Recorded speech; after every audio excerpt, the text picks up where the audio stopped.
Ready for a smoke session? I don't know if you can hang. Come take a seat.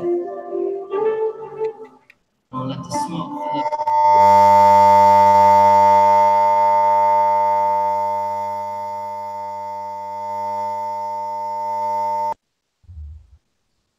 Open the bag, grab a bud, roll one up, pack the bomb, twist the joint, take a puff.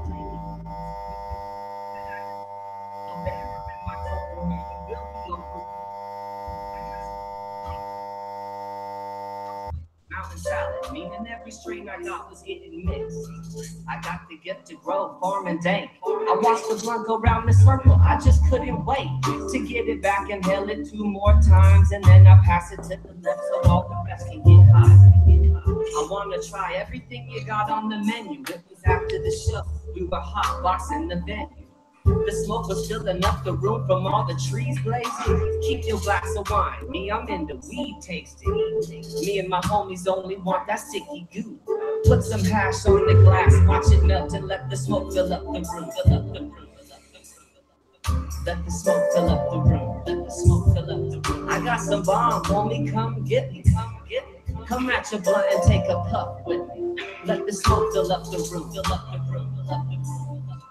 Let the smoke fill up the room. Everybody, welcome to the show. Mr. Soul, you have a dildo playing on your side. You're broadcasting a loud signal. That's why we keep muting. But whatever you did between the time we start before the show and now, you are broadcasting a loud ring. We'll check with you in a second. Tonight's special guest, Mr. Soul. Once we get his ring fixed, he'll be on the show. He was breaking down all kind of cool shit before the show started. Also, Charles with Smart Ponce. Hello. Listening to Mendo Dope. Smoke one. So you guys know the deal. Get your bowls, your bongs, your big fat joints, your 3-hole bowls, your hookahs, your Earl Dabs dab rig, and your broke ass hand. It's time to get high with weed nerds. How much weed can we consume?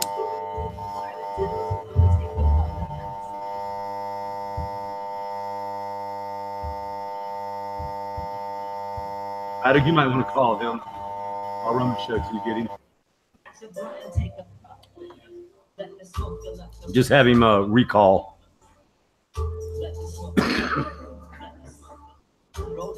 The one was no question.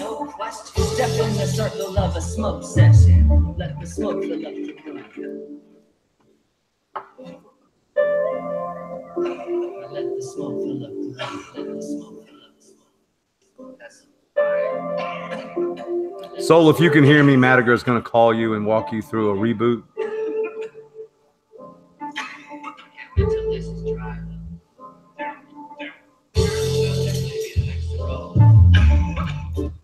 All right, welcome to the show, everybody. Thank you guys for joining. I can see Mr. Soul is frustrated by looking in the window, but Madiger's going to do his best to call him on the phone and have him reboot.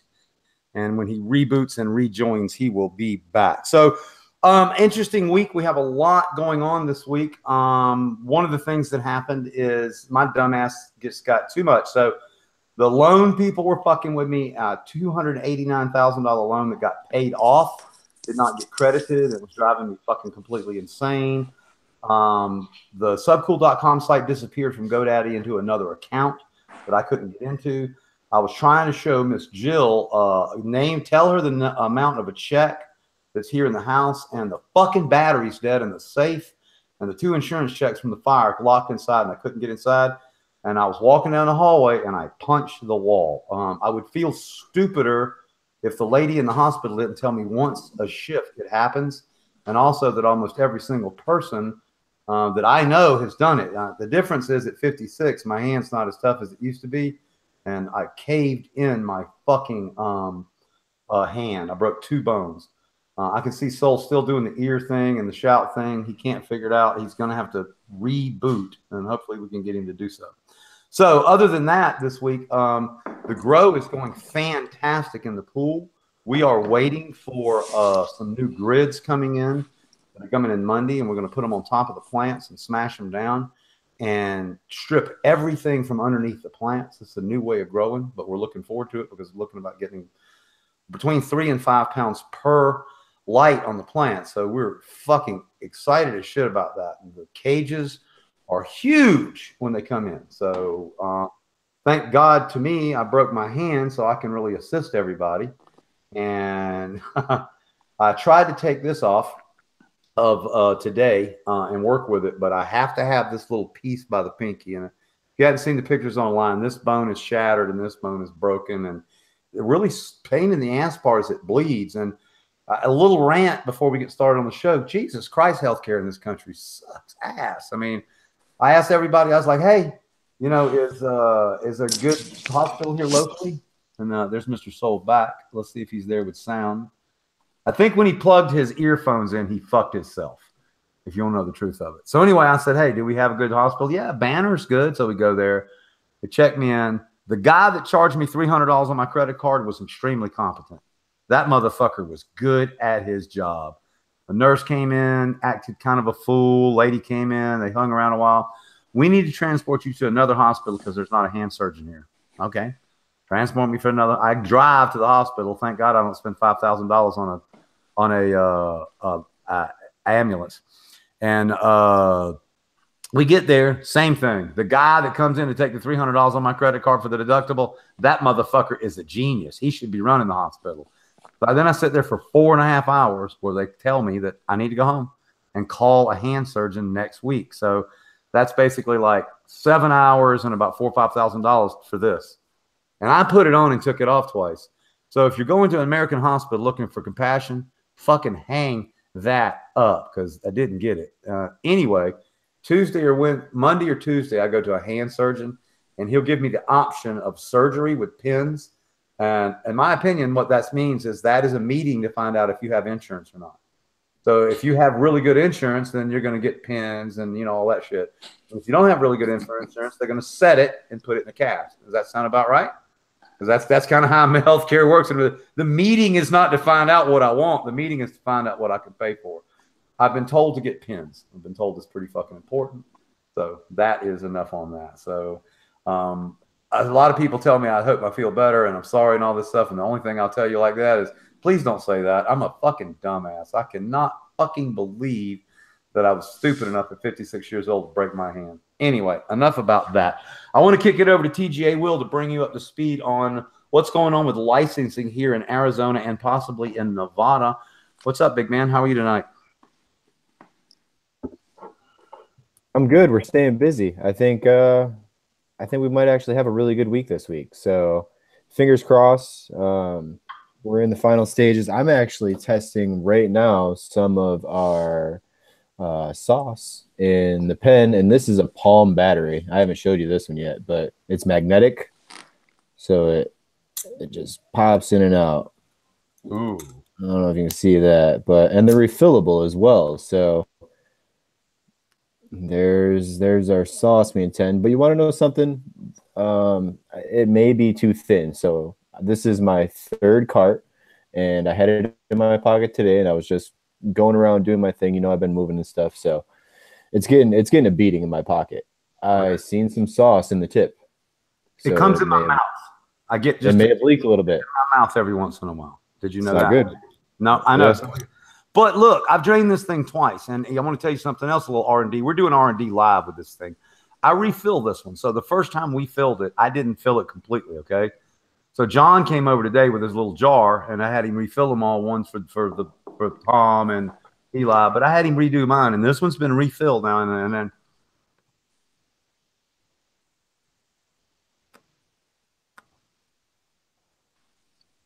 I'm still getting a massive hit, so I like it. I will say this. You know, I really like our pens with the terps in them, and I think they're probably better than anything. I still like smoking the stuff in my pipe better. It's got to be honest. It's still not a dab. Still not a dab. Right. I agree. But for the average guy, if you like to smoke some weed and you're on the run and you don't got a pipe, this tastes like weed. It gets you really high, and you can stay on the go. Well, and the other thing is, can I talk about the threes? I can talk about the threes. Of course. Yeah? So the concept we have is really brilliant. So this This device right here is marketed mainly for the Vegas market. And the reason why is in Vegas, you don't have time to do a dab. You don't have time to roll a joint. People don't roll joints in Vegas. People do bumps, shots, and handy things. So it'd be really cool to be able to pick this up from a shop when you hit Nevada, hit the strip. Bam, you pick it up. It's got about 50 hits in it. Walk in the casinos, you're in the clubs, you're fucking Cirque du Soleil, wherever you're at, you can just hit this thing. Everybody's cool with it. Pins are kind of the thing in Nevada. The difference is that everybody has them full of nasty fucking distillate and fake terps. So they leave that funky taste in your mouth, and they generally don't taste good. So our concept is to bring the terps in. And as you know, it tastes very good. We'll have to work on the thinness of it because it does get in your mouth a little bit, which is not entirely unpleasant. It just makes your lips numb because it's so fucking potent. So we had the concept after we sit there. I said, you know what, bro? What if we did 3? An indica, a sativa, and a either CBD or hybrid. I haven't determined yet. 3 different color codes. You pick up 3 of these dispensaries at a dispensary. We could come in with a price point around $99.95. So that's a weekend of smoking in Vegas without having to buy papers, pipes, or anything. At night, you smoke your indicas. In the daytime, you smoke your sativas. And when you want to, you can smoke your CBDs or your hybrids. I think it's a bomb-ass device, and I can tell you how I measure everything. I don't like pens. But if I was in Vegas and I didn't want to fuck around with carrying my hash pipe around all the time and trying to carry this around in Vegas where you actually, probably not the easiest place in the world, I would throw some pain in the ass. It's a pain in the ass in Vegas. We learned this. We lost a pipe. We lost fucking weed, right? We lost all that shit. This would eliminate that. This would eliminate that completely. So that is why we want to do it. Now here in this area, Will has come up with this really cool thing called the Daplicator. It's a company, and we're going to do a little funky thing with it, maybe called the Dankplicator, but it's a syringe that has a measured dose. So instead of like this syringe where you squeeze on it and stuff kind of oozes out and gets all over the place. I hear something. Hey, buddy. We got you, Mr. All right, I hear something. We got you. God almighty. We can hear you. All right, now awesome. You can see me too, right? Hey, He's back. There you are. Look, Hey, this is Subcool. the old technology plugged in something right when the stove started. Now it's out of there. Hey, you know what, motherfucker? You said, hey, let's put on headphones. And that was what screwed me up. I'm sorry, bro. I'm sorry. Welcome, bro. Okay, now it reset everything on my computer to be only with headphones, I guess. No, we're good. They'll leave it like this. We're happy. We're happy. I'm not going to touch a thing. No. So we were just talking about the new cartridges and everything, but I'll shift over real quick. So we're lucky enough to have an old friend of mine in the house tonight, Mr. Soul, and he goes back to the early 80s, the 77. All of my friends were together there, and back then we didn't know that the world was going to change. And he worked with a couple of plants, Cinderella 99 being one of them, Apollo being another. And I can tell you my favorite story about Apollo 13 is that the very first time I smoked some with Matt Rise, he got in his car to go to the store to get a slushie, and he puked. So I've heard this story over and over and over again. Maybe Soul can tell us a little bit about the blood sugar aspect of it. The Brothers Grimm Seed was founded in 1996 when arrangements were made through Canadian seed reseller Heaven's Stairway, our good friend RC, to distribute cannabis strains created by Mr. Soul and his partner Sly. Known for selectively back-crossing, cubing, and inbreeding, Soul taught us how to stabilize genetics and put into seed form as close as possible to mother plants we desired so much. This guy's responsible for many, many strains, and I mean not just the ones he created, but other people creating and back-crossing strains using the methods that he laid down. Welcome to the show, Mr. Soul. Hey, it's great to be here, Subcool. I see you have a casualty. Yeah, well, yes, I do, and I'm learning how to be a lefty here. But I got to tell you, in the place, the guy goes, "How do you want your fingers? Like this? How do you want me to place your fingers?" I was like, "How about like this?" Yeah, right. Let me get that. I got you. Yeah, so let's jump right into it. I mean, Cinderella 99, you've come back on the scene with a splash, and I can't help but see that little slipper everywhere, including a nice little model that you have to be Cinderella, it looks like. So what's it like to be so in the limelight? Hey, man, I'm so happy to be back. And, you know, today to be able to be open about it, it's even more important to me anyway. Feel like I'm doing what I love and I'm able to talk about it and communicate about it with the people who are out there that are enjoying the product. And I also like the new social media, which we didn't have back in the day. And so, you know, I say to people, what more honest life can it feel than to get up in the morning and tend to plants and animals for a living? You know, it's so basic in our DNA. Like, you know, we're not that far from being cave people now that, you know, that just doesn't have some sort of real warm, fuzzy thing about it. You know what I'm saying? Yeah, no, I do. And I'll tell you, I was speaking earlier, where I was in Cali, my grow was just a little teeny bit removed from me. And especially on really crappy days, I mean, everything was kind of on autopilot. I found myself not walking up the hill because of the weather and stuff. And my new grow here is literally right outside my bathroom. I mean, I can brush my teeth and look at my plants. And not only am I happier, but the plants are happier. The plants know that I care. They really do. And I think that's one thing that has bonded us always is we have a love for the plant. You're like that gal up in Alaska who can see Russia from her kitchen window. Exactly right. So you were saying earlier before you joined, you were smoking something that I find one of the most unique. And, you know, it's funny. I'll tell you guys a story. I'll tell you guys a story. Soul, I had the chance. When I do. Look, when that's like 2 ounces. That's 2 ounces. Same thing. Look, when I left, when I had to go underground, okay, I had the Apollo 13 clone and the Genius clone, and I had to trim things down. And that was the time I kept that Apollo clone, and I let Pa keep the Genius, and I hadn't seen that clone again, and I'd smoke differently now, but that was a strain that haunted me, brother. Leaving it behind. Wow.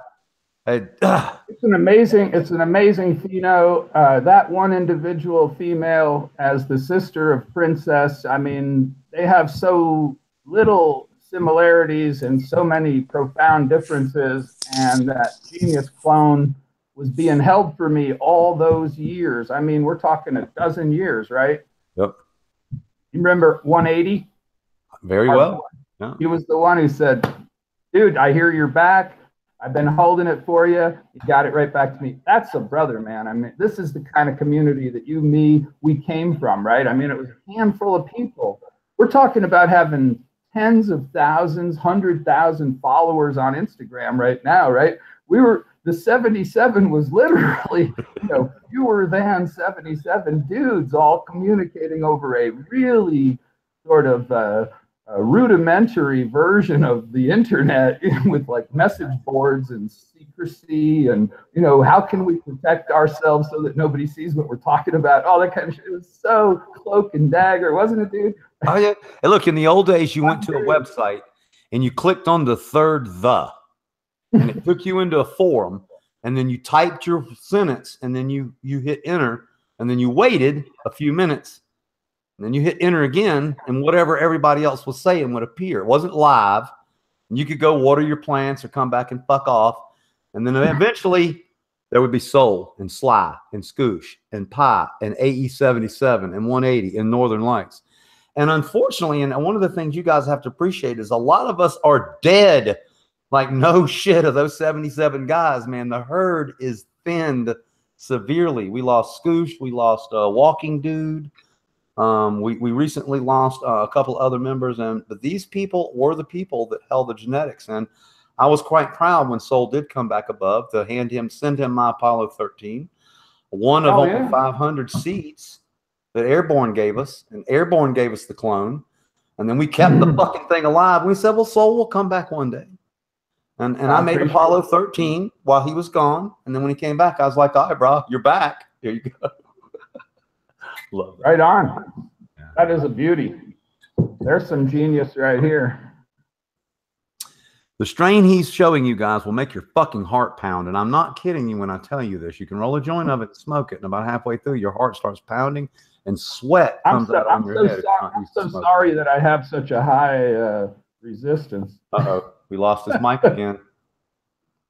Oh, no. Oh, we lost your mic. No. Your computer is not a good. We did nothing. Okay, it's your computer. All right, back now. While Soul screams and hollers, do not punch the wall. Okay, this is what we want you to do. Don't punch the wall. You can't hear me. Just be calm. Maybe rejoin again. I do hear you. Something's wrong with your computer for sure. So if you can hear me and I can't hear you, something went bad. All right, so see, he comes again. All right, so I'll tell you guys some stuff while Soul's not on air. Seriously, back in those days, we were terrified. All right. Get busted. What do you think? You can hear him? Can you hear me now? You can? Good. Okay, cool. I hear you, dude. All right, good. We're good to go. Hey, that was my dumbass hitting something. All right. So what I was going to tell you is back in the days when me and Soul did this, and we were terrified. We were fucking terrified we were going to get busted. But we loved the plant so much that we put our seeds on sale for a place called Heaven Stairway. And how Heaven Stairway works is you bid. Well, my first pack of seeds sold for $6. It wasn't long before they were up in the $20 to $25 and $30 range. So you put a pack of seeds up for instant purchase, like $30. And then you put another pack up for what was bid. And in the fucking coolest thing ever of human nature, they would outbid the instant purchase every day. You'd have a pack sitting there for $35, and there'd be a pack right under it for $75. Three dudes, I think nowadays you might call them trolls, but that's not what they were, arguing with each other. I want it, $2. I want it, $2. And so back in the days before anything like Attitude or whatever, you could go to this Canadian website, you could sit there, you could put a bid in, and you could buy our genetics. And that is how you ended up with Cinderella 99. Genius, Apollo 13. And before I screwed up the sound here, a guy named Airborne grew out one of the 500 seeds and found an A13 that Soul runs. Now, Soul, do you still keep that clone? Yes. Yeah.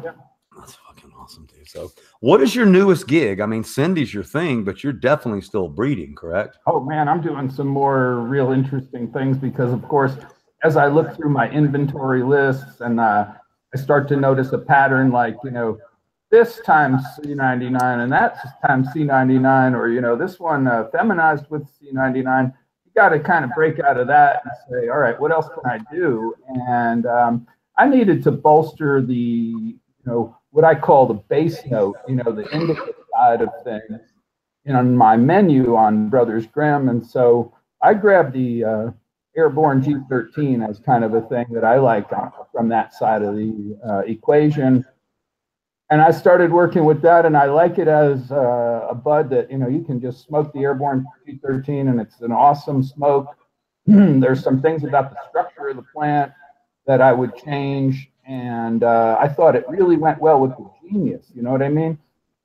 Because they both have that limey, citrusy flavor, but the Airborne has again, bass note, more of a deeper high, drag you down, make it more of a couch lock, whereas you've got your Genius, which couldn't be more of a cerebral sativa type of thing, but the flavors are almost the same in a funny way. Apollo tastes like Apollo. This is my interpretation. Everybody's got it different, but Apollo has a dent of black pepper on it, and then the Genius black pepper, right, and a lime.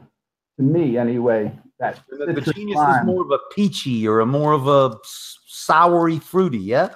Right, and then with the Airborne, it's like being sick after you've eaten a limey drink, like maybe. It's a pina colada that has like a limey flavor to it, right? Huh? Something like that, but puke it up the next day or that night, and that evil smell is in it as well. So I just passed out 100 test packs to people for free to just take 4 of these feminized seeds. Because what I did was I did the reversal on Genius to make feminized pollen. And then I hit the Airborne with it, and that gave me what I would call like Airborne Genius or G13 Genius. And people are in 4th or 5th week of growing it right now, and the seedlings are looking really consistent. They have that squat profile, and they're looking badass. Nobody has it in flower yet, but soon we will. And so there's a new project, to answer your question that's totally unrelated to Cinderella 99, except for Genius being Princess sister and all. Well, I can tell you now from smoking these strains, and I mean, I have a very, very long history with the strain. The strain he's talking about is not going to be for the fucking timid smoker because it'll make your heart pound. It'll make beats I swing for the fence, dude. I know you do. Good God, that's a serious one. I'm not trying to, like, oh, here's your afternoon cocktail smoke. Now, one of the things you said earlier that I found. No, that's like a whole new thing on the terp side of things, and for the dab people, that whole community is sitting up and taking notice of Rosetta Stone. That's another new, different project, if you will, because you're asking me what's different these days, but those stand out. Those are the things. The Rosetta Stone is the only strain of yours I never ran, and I came close. I had a friend in Amsterdam. He came to meet me, and he said, well, what do I buy? And I said, well, you buy this guy shit. He goes, well, also bought the Stone, and I never ended up cracking them, and I always wanted everything else I ran except that one. So I'm glad to see you still have it around. Oh man, and they're very consistent. You'll open a pack, you get a dozen seeds. I offer it in a feminized too, so you can avoid the males in there.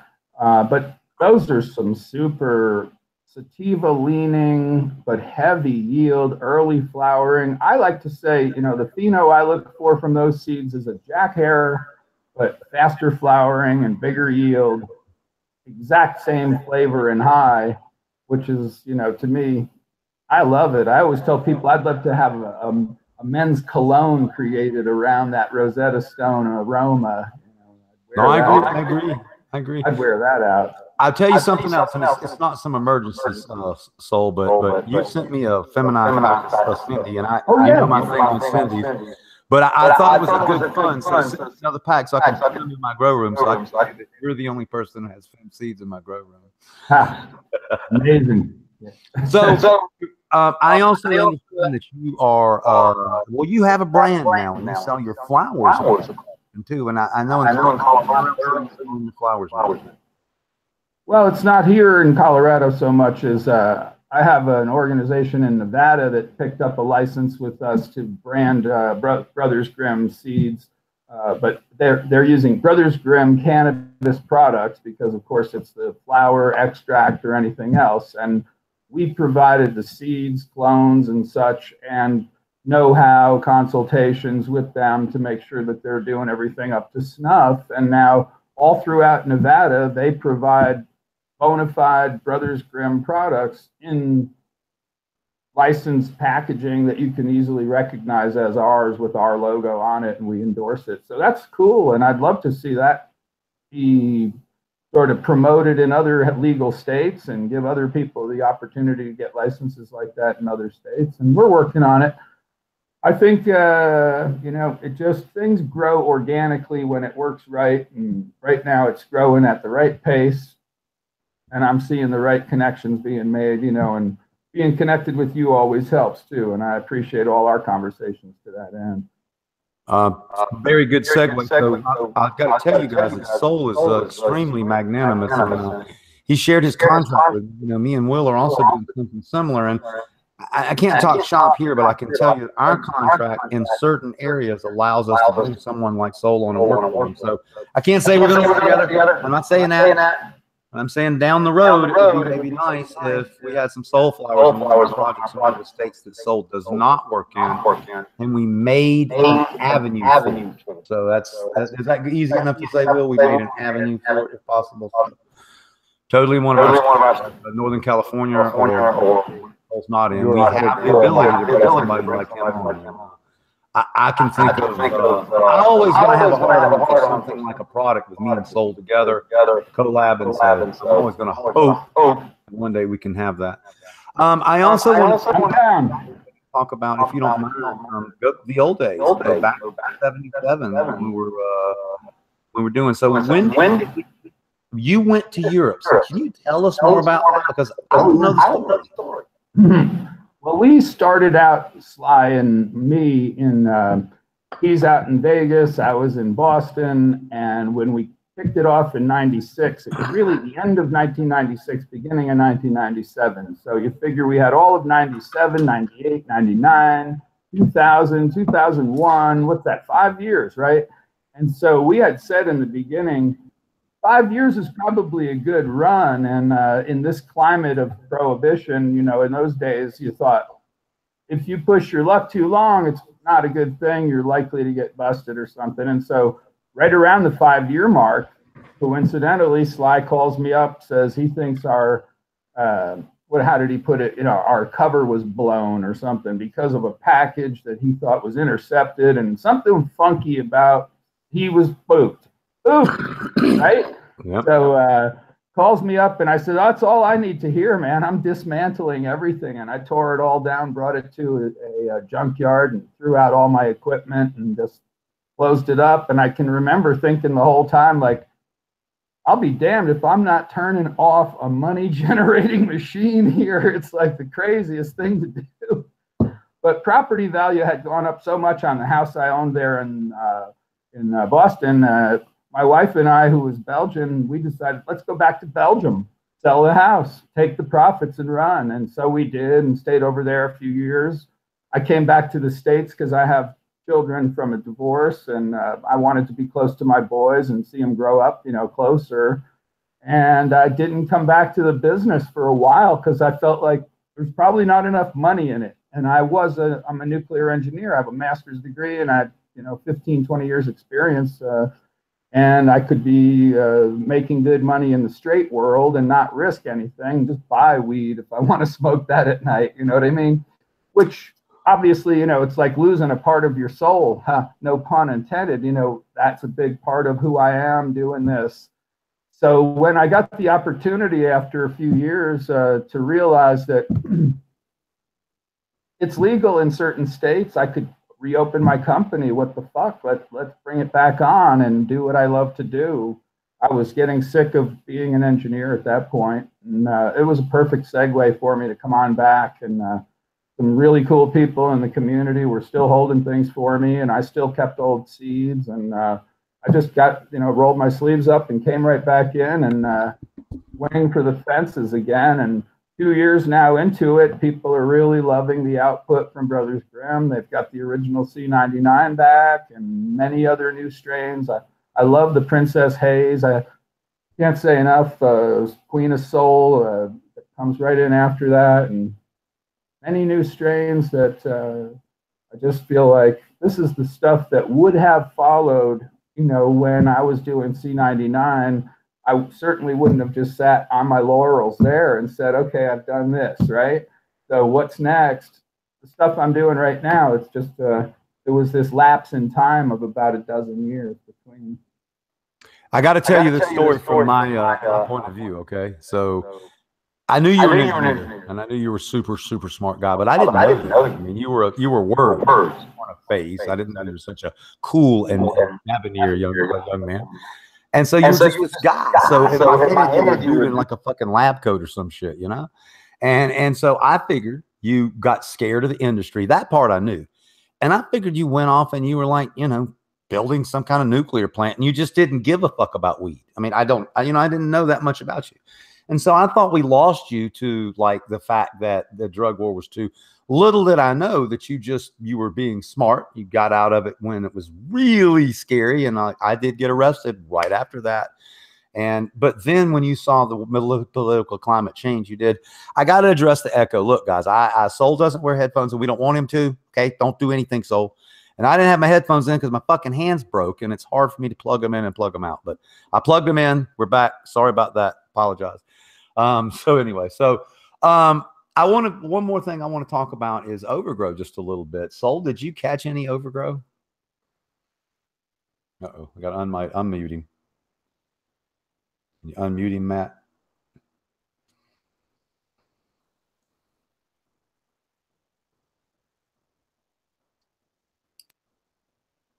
Soul, can you unmute yourself? Sorry, buddy.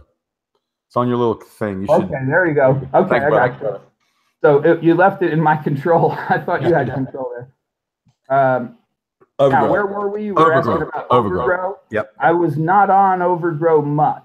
I think it was just the tail end of my time when I left for Europe that I had been on it perhaps 6 months or a year at most. what was that, 2001? Yep. All right. I would have been on it for 2001, but then by 2002, I had already scooted, man. I took American dollar, bought the euro at like 90 cents per euro, and 2 years later, I left Belgium and came back, and it was like $1.25. So all the money we made on the house was like, damn, it just jumped a whole bunch more. Good. So I was out of the pot world, but things were going pretty good for me. You know, I wasn't complaining. I was enjoying life. I was racing bicycles in Europe, and, you know, I was just enjoying life, walking a dog on big farms in Belgium and countryside for a while. And then when I did come back to the States, I lived again near Boston and did a lot of other things, and just explored life and grew. It's all, you know, a meandering path, the long and winding road. Well, But it led me to the right place, and I feel locked into. Here I am doing what I love to do. I was telling somebody before that it feels like an honest living when you get up in the morning and you're tending to plants and animals for your living. I mean, what could be more natural than that? we got to talk about your alpacas, man. I know this. I know you do this. So it's the same thing. A breeding for passion for. Well, yeah, breeder gonna breed, right? So what do you like about alpacas? My wife actually was the one who had been to Peru and thought they're cute. And when I got here and got this farm, I said, hell, there's room for alpacas. And I thought it would be kind of like one of those inside jokes, like, you know, we pulled away from the place where the breeder had been talking to me for 4 hours. You know, we're sitting at a desk talking breeding, and, you know, he's showing me the lineage of all these different alpacas. And so I'm getting into it with him big time. And as we drive away, she says, do you think we'll maybe get alpacas one day? I said, oh, you didn't understand from the conversation back there. We're definitely getting them like tomorrow. So I got 2 of them, where one was pregnant and the baby was born a couple months later. So now I have 3, and that same mama is pregnant now for another baby that will be the sibling of the last one, same father, in other words, because I liked the result from the last time. And so that's the status of the alpacas right now. And I got these dogs called Akbash. They're white, like the color of a polar bear. And the male gets to be about 130 pounds. The female's about 110 pounds. So they're good sized dogs, and they live outdoors 100% of the time. And they're out there with the alpacas in the field, and they all live together. And it's an awesome thing. And the dogs are just really lovely creatures, beautiful and friendly. And but at the same time, they're always watching for anything that will break the fence. Like, you know, if any person or any animal comes near the fence line, man, they come running. Man, that's cool as shit. Yeah, man, I'm loving the farm life. Hey, how many acres? It all fits right into this. Hey, you know, kind of segue for a second here into a funny aside that I noticed that sometimes I hear chatter on social media from boys who come to Colorado, you know, to be a pot farmer, and they're bitching about the, you know, ripoffs and shady people that they have to deal with and so on. And I'm like, well, when you came to Colorado to be a pot farmer, why did you choose to live in a city? Farmers supposed to live out in the country, right? There's your problem.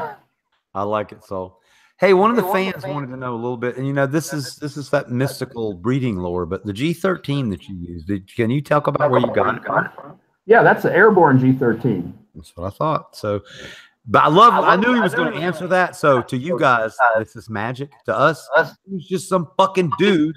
It was a line of text that said, "I have G13. Do you guys want it?" I mean, it's as legit as it gets. You know it once you smoke this stuff and you see it, and it's like, oh yeah, well that's airborne for sure. Yeah. I grew it the first time in a bubbling bucket, and it blistered me when I smoked it. Like literally, oh, man. I was like, what the fuck? Yeah. I just went through that project where I reversed the genius. And I mean, that's a scary feeling, because you want to make seeds in a room. You've devoted all these females to, like, okay, they're in there, they're going to get pollinated. I'm making seed. And then you have this female that you're spraying with silver thiosulfate and hoping it's going to reverse and make male flowers when it's a 20-year-old clone that's never so much as thrown a nanner. You know, I'm like, oh, fuck, I hope this works. And lo and behold, bam, you know, I got the timing a little wrong. So these buds that were on the G13, they didn't get many seeds on them, but the ones that are on there are like, they look like coffee beans or apple seeds, you know, like where they're big and dark and everything. In fact, when I passed out all the samples to people that were testing, the thing I was hearing back was like, I got one or two didn't germ, you know, and I was like, you know what it is, that they're so fucking fresh and they have such a nice fresh coating on them, that perianth is what it's called on the outside of the seed. You have to scratch that off a little bit because they're so new. Mm-hmm. And then the water will soak in better and you'll be all right. We always for release, we always let our seeds sit around for about a month because we've noticed if we release them too fresh, we get fucked. Yeah, man. A month is about right. Yeah, let them get dry. Here, shit, Colorado, they get dry pretty fast. Do you mind talking about, and you're talking to me now, shit, do you mind talking about the science? I mean, you know, I don't film, and one of the reasons I don't is the mechanics of it, just other than the theory of it. But I mean, you know, we just learned how to pollinate an entire room and get 8,000 to 10,000 seeds per plant with a couple of male plants. What? I mean, you can't do that with STS, right? You're not getting that cloud, right? Well, it really is. There's a little bit of fine tuning you have to do to maximize the amount of pollen that you're going to get off of the female that's been reversed. And it'll never be as much as a real male would, you know, in terms of volume of pollen. But what I do is I usually use 2 clones of the same female, of course, that are both being sprayed. So now I have 2 plants that are both pollen sources for the room. And I also take them in a week ahead of the females that are going to be flowered. So they're getting sprayed and started in flowering for a full week before the other females come in. So the tendency with reverse females is that they're going to let the pollen go later and at a smaller volume per day. So it's a timing thing, and it's an understanding that, hey, you got to start it a little early so that the pollen's coming at the right time when the flowers are available on the females and in sufficient quantity. And here's how you work on the quantity of pollen that you're going to get out of the female. When you're spraying with the STS, don't overdo it. Err on the light side in terms of how many applications you give the plant. Like, I'll soak it. Don't get me wrong. I'm not saying only spray it lightly. I mean, spray it good, soak the fucker, but do it every other day or every third day for about 2 weeks. A total number of applications of, say, 7 times. That's it. Because if you overdo it, here's what happens is the buds look more like a female bud where all the flowers are packed close to each other, right? And a male flower doesn't work well like that when it's all packed together near his neighbors, because they need to open up like a little umbrella, right? And get those stamens hanging there and then get dried out, and then the pollen flies out from there. Well, if they're all packed together tight like that, it ain't happening. And so you get these females that seem to have a ton of male flowers on them, and it's like, shit, no pollen's coming out of them, right? So you have to kind of do fewer applications of the STS so that you're actually seeing flowers, both female and male, for a little while until the male flowers start to really predominate, and they have the ability, because they're spread apart enough, to get out on those little stalks. You know how a male flower comes out on a little stalk and then that umbrella opens up and the stamens dangle down? That's what you want. You want to not restrict that activity from happening, or else you won't get enough pollen coming out of the reverse female. So by fine-tuning the number of applications and the timing of how soon you flower it relative to when you're flowering your females, that's how I optimize the number of seeds per plant for feminizing. I have lived long enough, guys. We just had Mr. Soul tell you fucking guys how to fucking how he feminizes live on goddamn Google. That shit's awesome, dude. Thank you, bro. I wouldn't do that anywhere else. You know, I know, man. I believe me. I know you have no idea, guys. Thank you so much. What an honor. This guy is a leader in the industry and will be for a long time coming. I want to ask you where. I talk about this all the time when you're not around. The seed industry 2 years ago, 3 years ago was insane. Money was falling out of the fucking sky. But now there's 1 billion new youngsters out there, and the business has gotten harder. And the federal government has ramped up the drug war again. So where do you see the industry going in the next 3 to 5 years, Sol? I see it where right now it's shaky. The reason it's shaky is because at a federal level, it's still being considered a Schedule I drug. And there's certain, I want to call critical mass we've reached in the number of legalized states that have enacted some mechanism, imperfect as they all are, for the legalization of marijuana. For one, this is the only reason I'd ever say I agree with Jeff Sessions, is because he kind of is advocating for this too. Is he's saying, you know, if you really want me to do my job right, just change it at a federal level and I'll obey that. And that's really the next step. And hopefully that happens, because in the meantime, every time we need to make licenses with an entity that wants to grow and produce Brothers Grimm output, what do we have to do? We have to have a special license and a special LLC, and this output can only be created in that state if it's going to be used in their metric or whatever their system is, right? Am I right? Mm-hmm. So by doing it federally, maybe then you can have one, say, Brothers Grimm facility, and it's national, instead of having to recreate cookie cutter the same thing everywhere in every state. At least that's what I hope.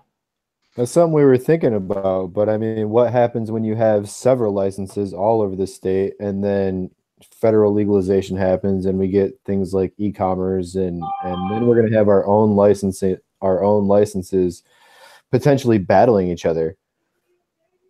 You think that'll reach the point of battling each other? I would hope not. I mean, it's almost like we need one centralized place. Necessarily happen, yeah. And so you bring out a fucking killer point. You know, we all hate Sessions, but what you just said was fucking powerful. Mm-hmm. If the feds change the fucking law, then he would have to. Yeah, no, I get it. He's just enforcing the law. And you missed it. We talked about this. You want to talk about something to make you stick your head in the toilet. That this whole, they haven't accepted any weed to test, the feds, because it's fucking ruled as something that has no medicinal quality, so they won't test the motherfucker to find out if it has any. This is the stupid, Jesus Christ, there's one fucking office that's stopping the whole billions of dollars. And when I read that, I was like, what? There's one office that's like, yes, we can't test it because it has no medicinal value. What the fuck? I mean, we need to riot on that building or some shit. I can't even believe this is so stupid. Well, I always say logic will prevail, you know, and over my lifetime, I've seen it become more and more logic prevailing, you know, and in my teenage years, my mother would say, you know, there's no future in trying to think like they'll ever legalize that, you know. I want to add something to it. I think money will prevail. We are generating so much money in this country right now. Mm-hmm. So, yeah. And the like big guys, you said a moment ago, you could be a little late to the party now, because you were saying a few years back it was just very lucrative, and now it's a bit more competitive, and their margins are cut quite a bit. The price of a pound of weeds dropped to about half what it used to sell for. And it like a seed business. I talked about this the other day. When I started doing this, the only thing you needed to be famous and successful is be stupid enough to sell seeds. You didn't need a gimmick. You're like, do you sell pot seeds? Yes, I do. I will buy them. But now it's like, you know, who's got the biggest tittied model, and who's got the slickest ad campaign, or who's got the newest gizmo. You know, it's like that's the new thing. So definitely harder. Me and Will are working very hard to work into a new industry. We'll always make cannabis seeds. Very proud of some of the things we've made in the world. I actually, when you were talking there, I won't do it, but I'm sitting here thinking I could reverse that space tiny bomb clone and throw it on that THCV Jack the Ripper and make something pretty nasty if I was the guy that did that stuff. So, but what I see coming up shortly is we have a partner, Soul, without revealing too much. We have a guy who we haven't worked with tightly, but the guy has $7 billion and he wants to get into the fucking cannabis industry.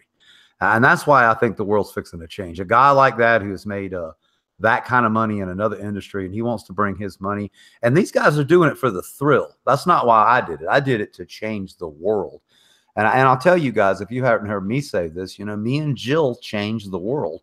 When we stood in Cow Palace there in 2004 or whatever, and we sold seeds in front of the DEA, and we looked right at them and said, fuck you, dude. These are seeds. You're gonna haul us off in America on camera for selling pot seeds? They didn't do it. And then Cali, and then all of us started doing it. And I think the money that is involved in this industry is going to take big business. Is going to be pushing on politics from the backside. And I'm hoping it's going to change. But I will tell you guys this before we go to break, and this is a little warning. If you're in Cali right now and you're coming from the old guard, the guys who used to grow weed and Cali was leaving you alone. Remember those days? And it's like, remember you could have 20 plants at your house. You didn't even need a license. They come by. You can say, oh, we'll go get a license. They're back. The fucking helicopters are flying again. I mean, I've talked to some guys up in Mendo, and they're busting hippies again. No shit. Guys in masks and fucking machine guns and shit are busting guys listening to the Grateful Dead again in the woods. So watch your fucking back. So you have to look at that and just say, where do you find enough assholes to fill the uniforms? I'd swear to God, I felt the same way. I mean, this is really the one of the picture I saw online. You can probably go see it if you type California bust and just go to images. Was a small home, a little campground, some fucking hippie tapestry, some kids' bikes and shit, and a small little farm, and a bunch of fucking stormtroopers in their yard. About 20 fucking people. I'm like, are you really wasting? Look, I work hard to pay these motherfuckers taxes. Please quit pissing the fucking money away. Yeah. So. I mean, what is that excessive show of force anyway, Subcool, right? I mean, Uncle Milty, the comedian from the old days, he had a saying. He says, never whip out any more than you need to win the contest. You know what I mean? No, I agree. What is that excessive? I don't understand. It's so ridiculous. And they're looking stupid. Soul, how do we get in touch with you? How do we follow you on social media? Oh, for me, I'm Brothers Grimm Seeds. Just Instagram Brothers Grimm Seeds. And then on a more personal note, if you want to follow me in a little closer in my life and my photography and my animals and my farm, then that's Mr. Soul _C99. Awesome. Then I'm on Facebook. If you search for Mr. Soul, Rick Campanella, but in parentheses, Mr. Soul. And I usually accept people when they want to add me as or request my friendship. And if they behave, which most of them do, then it's usually a good thing. And we get along just fine. So that's okay, too. And Brothers Grimm has a Facebook page. I don't know if you do the tweeting thing or Twitter, but we're on it. I just don't get too active with it. No, I can only do so much. The Instagram's enough. Crazy, isn't it? I mean, there's so many. Look, I downloaded Twitch and I'm too stupid to turn it on. So I maybe that's it. Hey, you social media director. I do too. Well, I have one, Madagar, right there on the fucking. There you go. Well, he does a good job of it, man. Thank you guys. Calm in a crisis. So thank you so much. I mean, you guys, this is a legend right here. This guy's responsible. If you're smoking good cannabis out there right now, there's a very good possibility this man had something to do with either the genetics or teaching the motherfucker who bred it how to do it. You know something about this stuff here. We do, brother. I can't wait to see you. Hey, are you coming to Kushstock by chance? No? Not that I'm aware of. How about High Times in April? April, possibly, yeah. Oh, if you go, I might go. I'm not going to go because they're dickwads, but if you go, I might come see you. So I don't know, man. I've been getting a lot of that same flack from the folks that I usually team up with when I go to the events. And if they're not going to High Times, I'm probably not going either. Same. It's changed a lot. I ain't gonna shit talk High Times, but they're running things not very well these days. So it's a different game. No, they're the same people who put the Phototron on the back cover for 12 years. I know you did not go there. Yes, I did, motherfucker. Love you. All right, Mr. Soul. Look, Peace we're gonna out. go on break real quick. Everybody, grab you know the deal. Grab something to smoke. Grab something to eat. We're gonna do a little Mendo dope.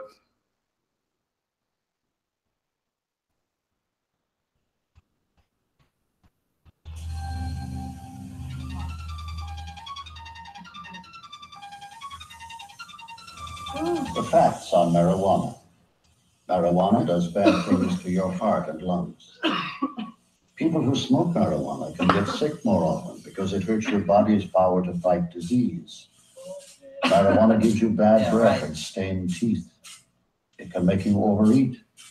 It gives some people problems with memory. That's why Others get sudden panic attacks. Marijuana affects each person's mind and body differently. There's no way to predict what it might do to you. Ain't no telling. Gotta get lifted though. Trying to get there.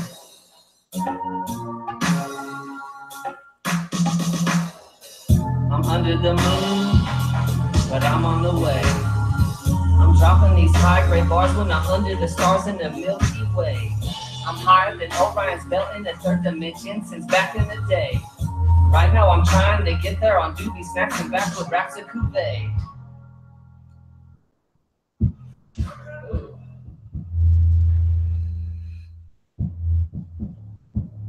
I'm digging these holes that I'm about to fill with worm castings, back water with Epsom salt, rock, phosphate, basalt, and blood meal. Oh, I can do that better. Let me do it. Yo, okay. I'm digging these holes that I'm about to fill with worm castings, back water with Epsom salt, rock, phosphate, basalt, and blood meal.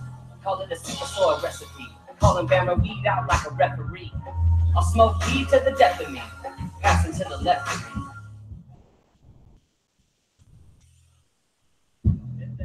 Oh. Smoke till I form a cloud over the world that rains down resin from my weed. Look up to the sky, the full moon is coming, I'm getting ready to sprout more seeds. Cause now that I'm high, I'm halfway there.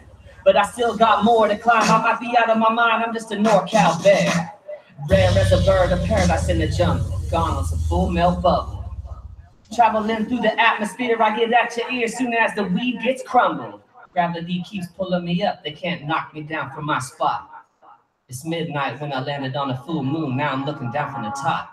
I got this, I got this, I got this. Oh yes, I got this. I gotta share. Please. Sorry, I don't know if I'm hogging it. I just had to let it go. Because I'm halfway there. Oh, I got there. Pedro in the house. Are we gonna try this again without my headphones and see? You guys let me know right away. Me and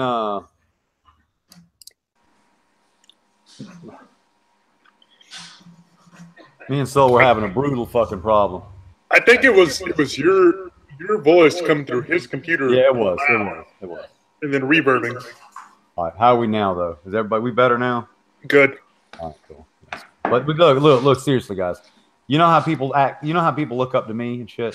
That's how I feel about Soul. I mean, he disappeared for a long time, but what he left when he disappeared, he left a couple of small things. He left a fucking article. Wow, and you're like thinking, well, what does that fucking mean, Sub? Well, you know what he taught us how to do was take.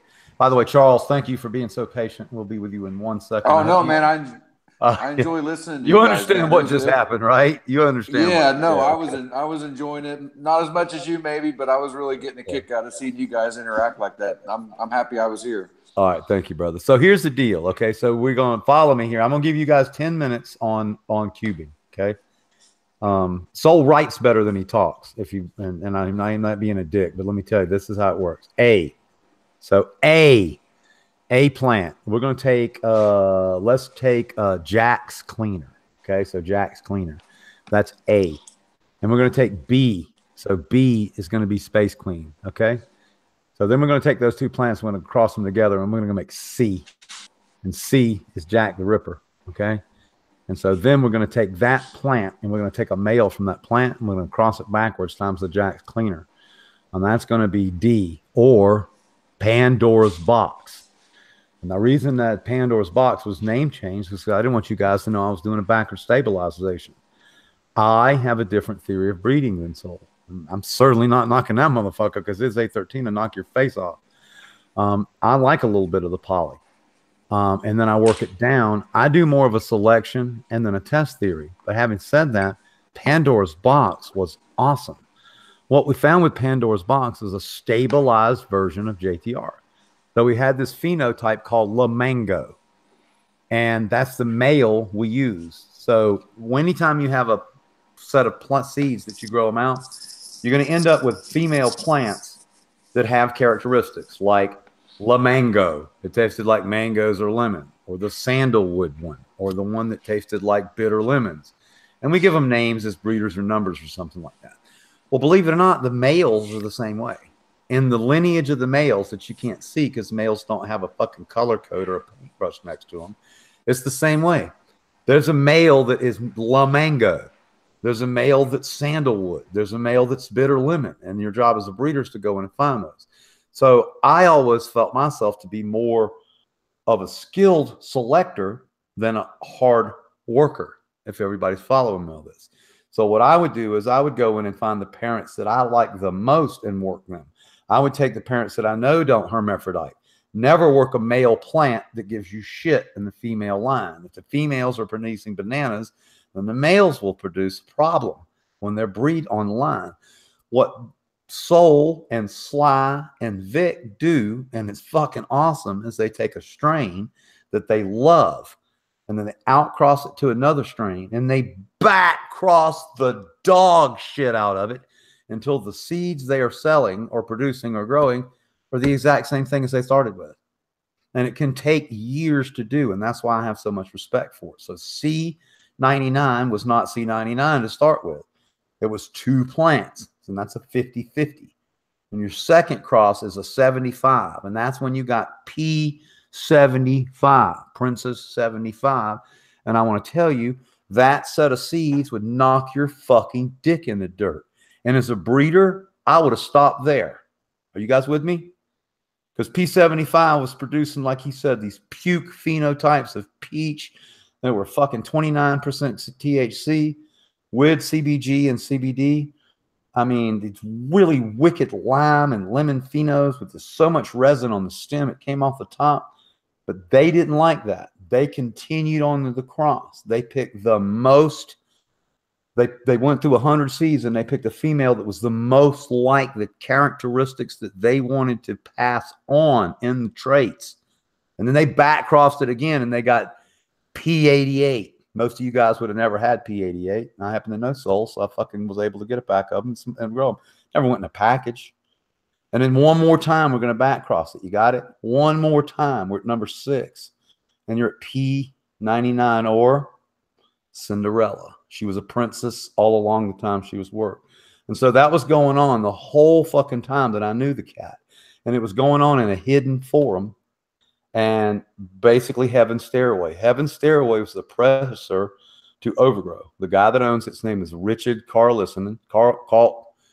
Richard Carlissian. And we all knew him as RC. And he ran Heaven's Stairway and he financed Overgrow. He didn't build it.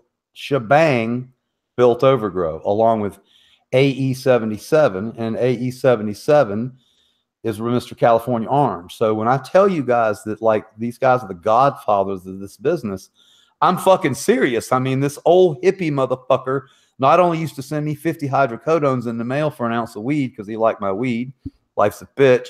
He also grew some of the best fucking California orange I ever saw in my life, and I asked the motherfucker to send me 2 ounces one day. He put 2 ounces in a box. No turkey bags, brothers. No Fila meal. No rubber bag. No paprika. No, nothing. I got to the post office and it wouldn't have smelled like oranges. I'd probably still be in fucking jail.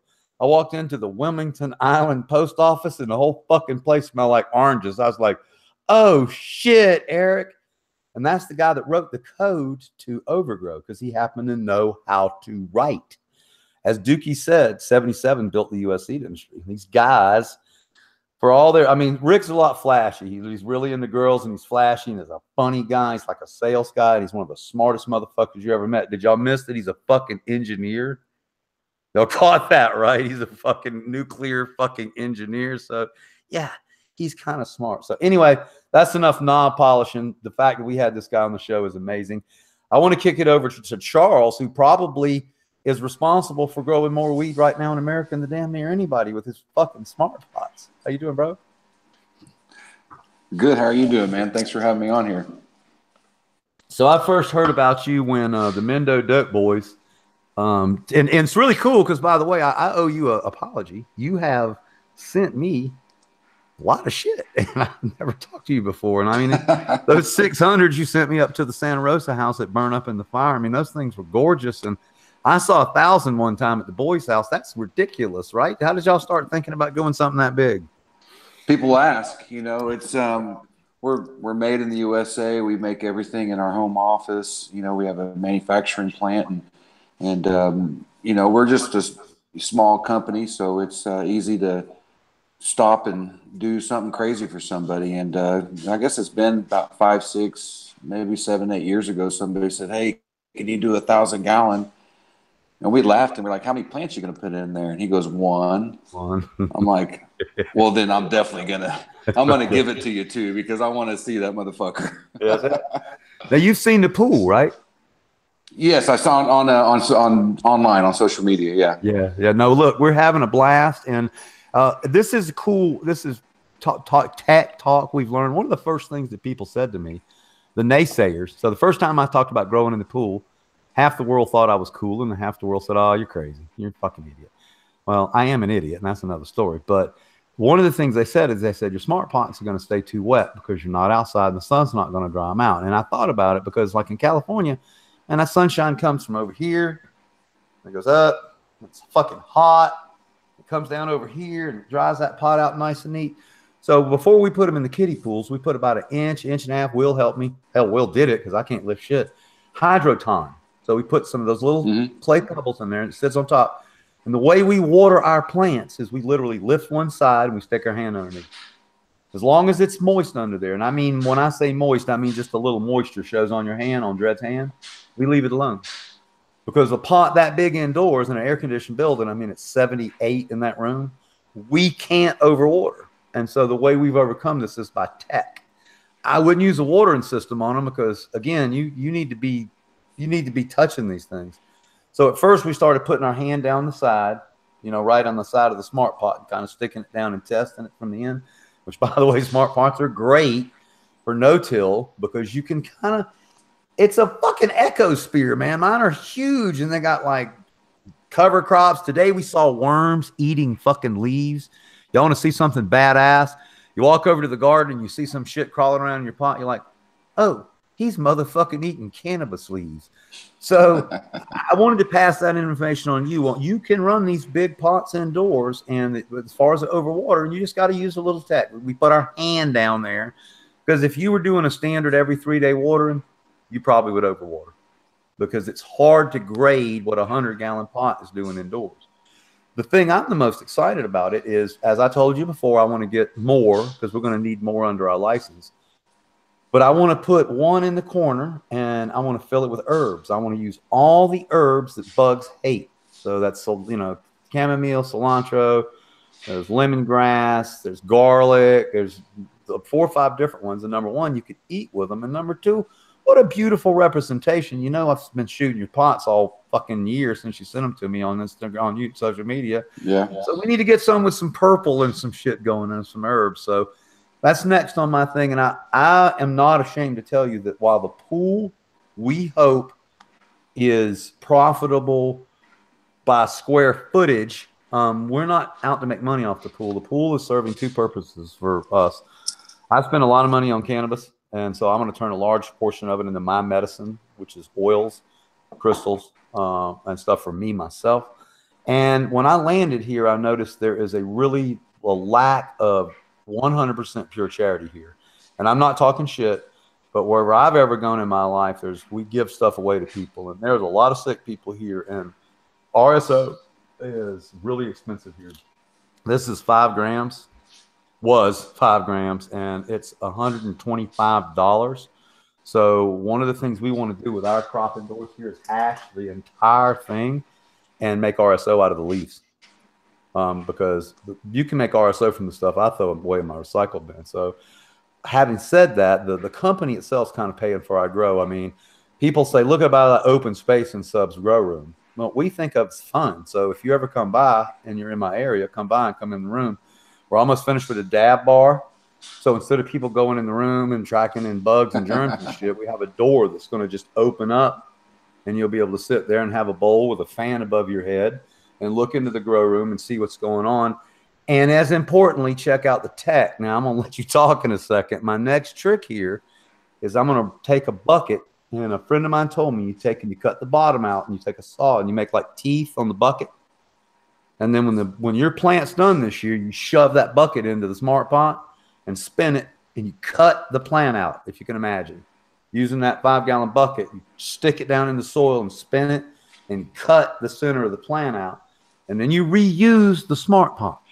So we're not going to throw away this 100 pounds of soil, 100 gallons of soil. We got worms, we got an ecosphere. So I just wanted to, do you know people that reuse these big giant pots? And can you talk a little bit about that? Yeah, a lot of people are.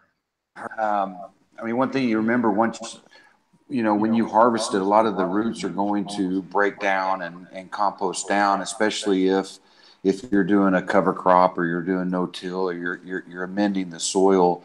I don't know anybody that would just take a plant out, wait 6 months, put a plant in there. They're going to condition the soil, chew it up, break up some of those roots. If they're not broken down, they'll get broken up, and so they're not going to be these big roots all throughout the Smart Pot. But I mean, we encourage people to reuse the Smart Pot. For one, if you can reuse your soil, just use a little bit of amendments, revitalize the soil. It's going to be a lot better. It's going to be a lot less expensive for you to not to have to buy soil. And if you don't have to buy another Smart Pot, that's why we make them the way we do, is for people to reuse them.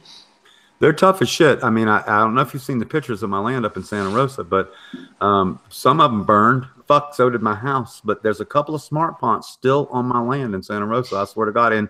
And burnt bud is still in the backyard of the house for sale up there in Santa Rosa. It still blows my mind. And yes, the Mendo boys go several cycles. Well, here's the trick we're going to try here, Charles. We're going to take, once we harvest this year, we're going to use, of course, different size pots to finish vegging in. And it's going to be a trip here to do what we're doing, because in the old days, it was easy to get plants ready and move them into place and flower them. When you can't move a fucking 100-gallon Smart Pot, and you can't move an 8-foot plant. Not easily. Not easily. So what we're going to do in my head is I'm going to grow plants next to the Smart plants in like 15s as we prep the 100s for the next crop. I almost wish I'd have got 150s, but anyway, I'm going to use something called Earthshine, which is made by Grow Green, Minor Garb. Is that right, Grow Green? And what it does is it dissolves the roots. It's an organic product. I think it's a fucking bacteria or a fucking virus. I don't know what the hell it is, but it helps dissolve the roots. And then, of course, we're going to let our cover crop get really big. We're also going to use straw. And then before we throw down the straw, of course, we'll amend it. Alfalfa. We're also using teas, the Dragonfly Earth Meds, the entire time. And then I'm going to consult Greg again to make sure we're doing everything we can, because we have a limited amount of time. Like, the deal outdoors is you have all year. Like, at the end of the year, you put all your shit on there, you throw all your straw in there, and then wintertime comes, right? And in the springtime, you come out there and you work it, you till it, you get ready, and that we don't have that possibility here because we're inside. And this is something that I really am a little stressed about, because we're going to have a turnaround factor so fast. But what I'm going to do is, as you mentioned, I'm just going to really amend. I'm going to till, and I'm going to go back with lots of naturals, crab meal, some guanos. The other thing about the Smart Pots, and it's not the Smart Pots, it's organic growing, you lose soil because the plant eats it. It's one of the coolest fucking things I've ever seen in my life. When I first noticed it was when I was in a regular pot indoors, and I noticed when I harvested the plant, which weighed 15, 20 ounces, that the container itself didn't weigh anything anymore. And I was like, well, what the fuck happened? Well, it actually eats the nutrients. It's not like magic. It really does. It transforms 14 ounces of minerals and shit to 14 ounces of cannabis. So the Smart Pot, when you grow in it, you lose inches, which you can build back up. Outdoors, what's the longest you've seen like a big pot last and season to season? 3 or 4 years? Oh no. I know people who have used for 10 years, going on 10 years. Yeah, it's not. I'm not going to. I don't go out and say the Smart Pot's going to last 10 years, but it's not uncommon to go to a show like the Marijuana Business Conference and talk to people who've had 45 gallons that they bought back when we first started in this industry in 2007 that they're still using. It's a testament to the bag and to our manufacturing. You guys have been so kind to us, and I want to get some more ready, and you got to let me buy them. I appreciate all the stuff you've done for us. If you'll send me a banner too, or a little poster or whatever, we'll get over here in the pool, because I hope it's fixing to be in some magazines. We got Leafly coming out, and I've been working with Weed World. I did an interview last week, and by the way, on that subject, which we talked about you quite a bit in that because of the grow and the grow up in Northern California. Madigar, that interview went fucking outstanding. First I ranted about the garden and all of that, but then I started and what me and Will are doing. I told him about the sauce and the Daplicator and the garden and the licensees and Northern and Southern and all the crazy stuff. But then I started telling him about what the U.S. government's doing right now, which is attacking the industry from within. And he was really, because he's in the UK, they have a different industry. He was really unaware of that. And I think we're going to get a feature article, 2 feature articles out of that hour-and-a-half phone call, because I'm pretty plugged into the American. I'm not into politics, but when it comes to weed news, I'm pretty plugged in. And the government right now is fucking up. I mean, they are really attacking and making it confusing for people in the industry to get buy-in. And as we predicted all along, big business is here, and you guys can hate me or not, but the man sitting there with the black hat is big business in cannabis. One of the smartest men I know, Mr. TJ Will. And if you can't beat him, join him. But we are going to make sure you guys get good weed that's tested, and it's not going to suck ass. And when we go back to that, I am going to have a lot of area here soon, and I am wondering what role I can play with Smart Pots, because I've always grown indoors in the 10-gallon tall plastics. And the reason I did so was because Smart Pots indoors under lights dry out about 24 hours faster than plastics. But until 3 years ago, I didn't understand the importance of air pruning. So can you go into air pruning and why it's important to cannabis growers? Yeah, for sure. Well, let me back up a little bit and what goes on in a plastic container. You've seen this, the roots hit the side, they start circling. And what people may not realize is not only are they circling, but that's the only place the roots are. So you have this void of space in the middle because all the roots are on the outside and they're circling around and around. With the Smart Pot and air pruning, and to just explain that a little bit, the roots go out to the side, they come in contact with the air, that air dries that root tip out, forcing that one root to branch laterally, creating more roots, and then those roots do the same thing. You do this over and over. You fill up the entire container with roots. More importantly, you fill them up with feeder roots. The tips of the roots are the only place that the plant really feeds. And when you have that many more feeder roots, that many more root tips, you're going to have more opportunity for that plant to feed, absorb, nutrients and grow to its fullest potential.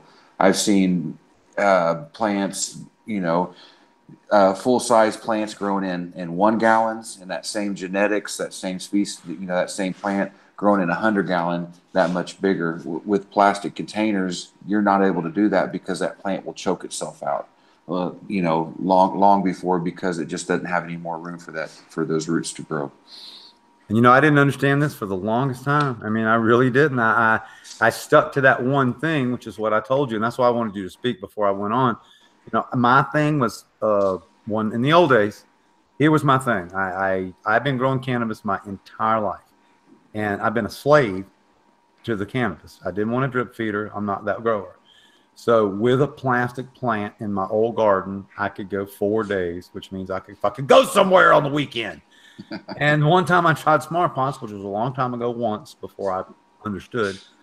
There was like a day earlier and I was like, fuck, this thing, at the time it was just a thing. I don't even think it was a smart pot, to be honest with you, Charles. I think it was just a fabric pot, And I was like, well, damn, it dries out a day early. And then I meet the Mendo boys.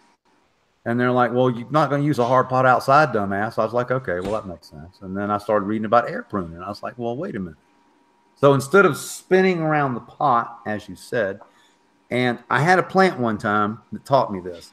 It had this massive root system on the outside, but the plant itself was teeter-tottering around because the inner structure of the root system was kind of gone. And when I pulled the plant out, I pulled it out. And I was really surprised, like you say, it was kind of the roots went down into the pot, out, down to the outside. But then the inside of where the plant was kind of gone. And I was like, well, this is fucked up. How is this plant supposed to perform? And the plant was sick. Now, I have a theory that plant got like maybe a little root rot on the inside. And that's why it had such a hole on the inside. But nonetheless, you could clearly see the way this plastic pot was causing this plant to perform. And that's right away when I understood. So once I went to the 300s last year, well, year before last up in Santa Rosa, and I got, I don't know, we got 5 pounds of plate piece on the pamps. And then this year, before the plants burned down, I was blown away when Chris Coogan came up and wired those things with those drip emitters, his Drip Works.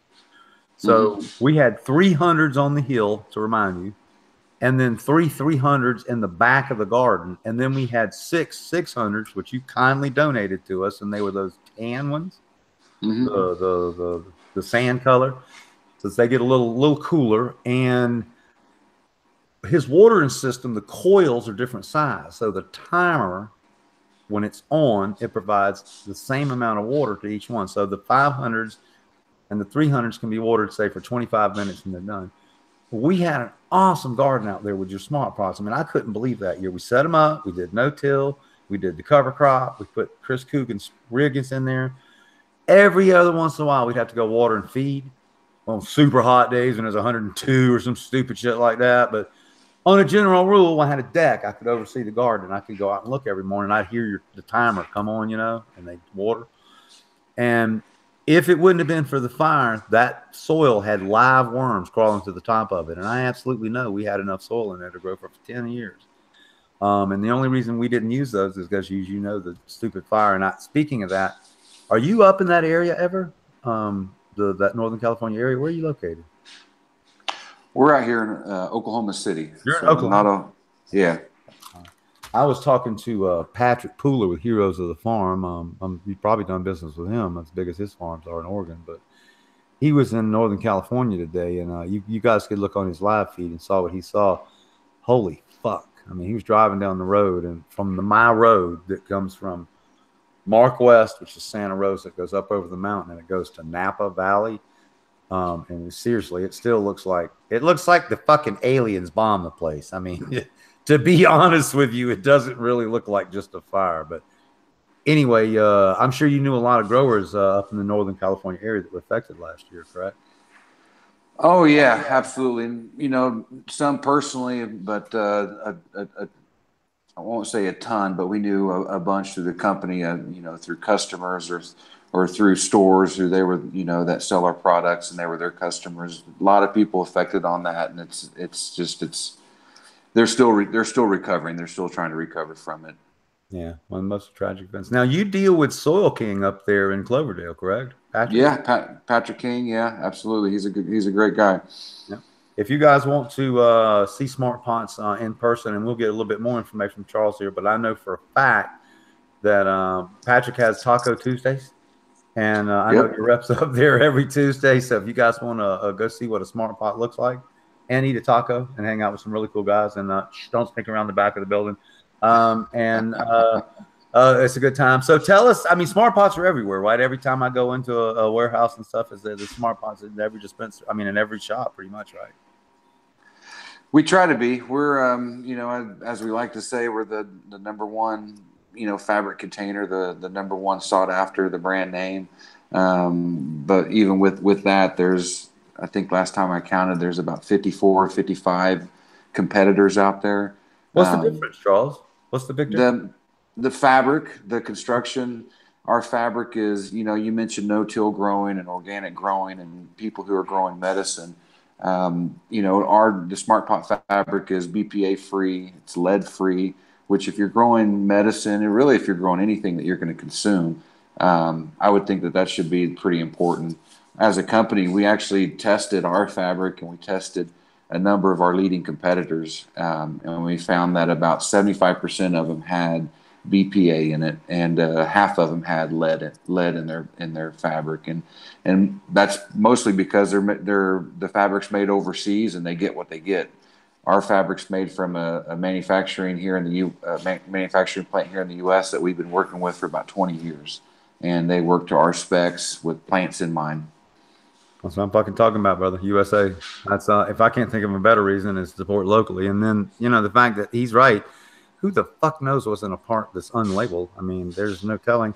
I like that we hadn't talked very much about the cream colored pots. Are they available in all sizes? Or is that a custom thing just for me? The green?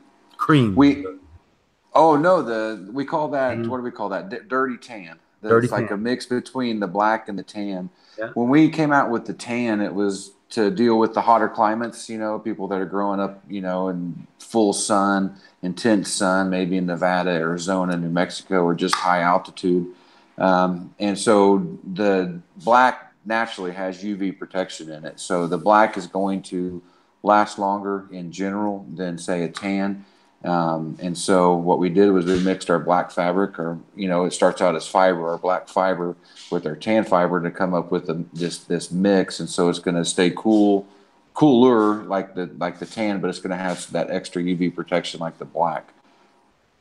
Awesome. Well, just to kind of come out with something to appease those people that are growing. It was 104 up there in Santa Rosa, and that's exactly why Mendo said, "Hey, man, those worms are going to be awful hot." I was like, you know what?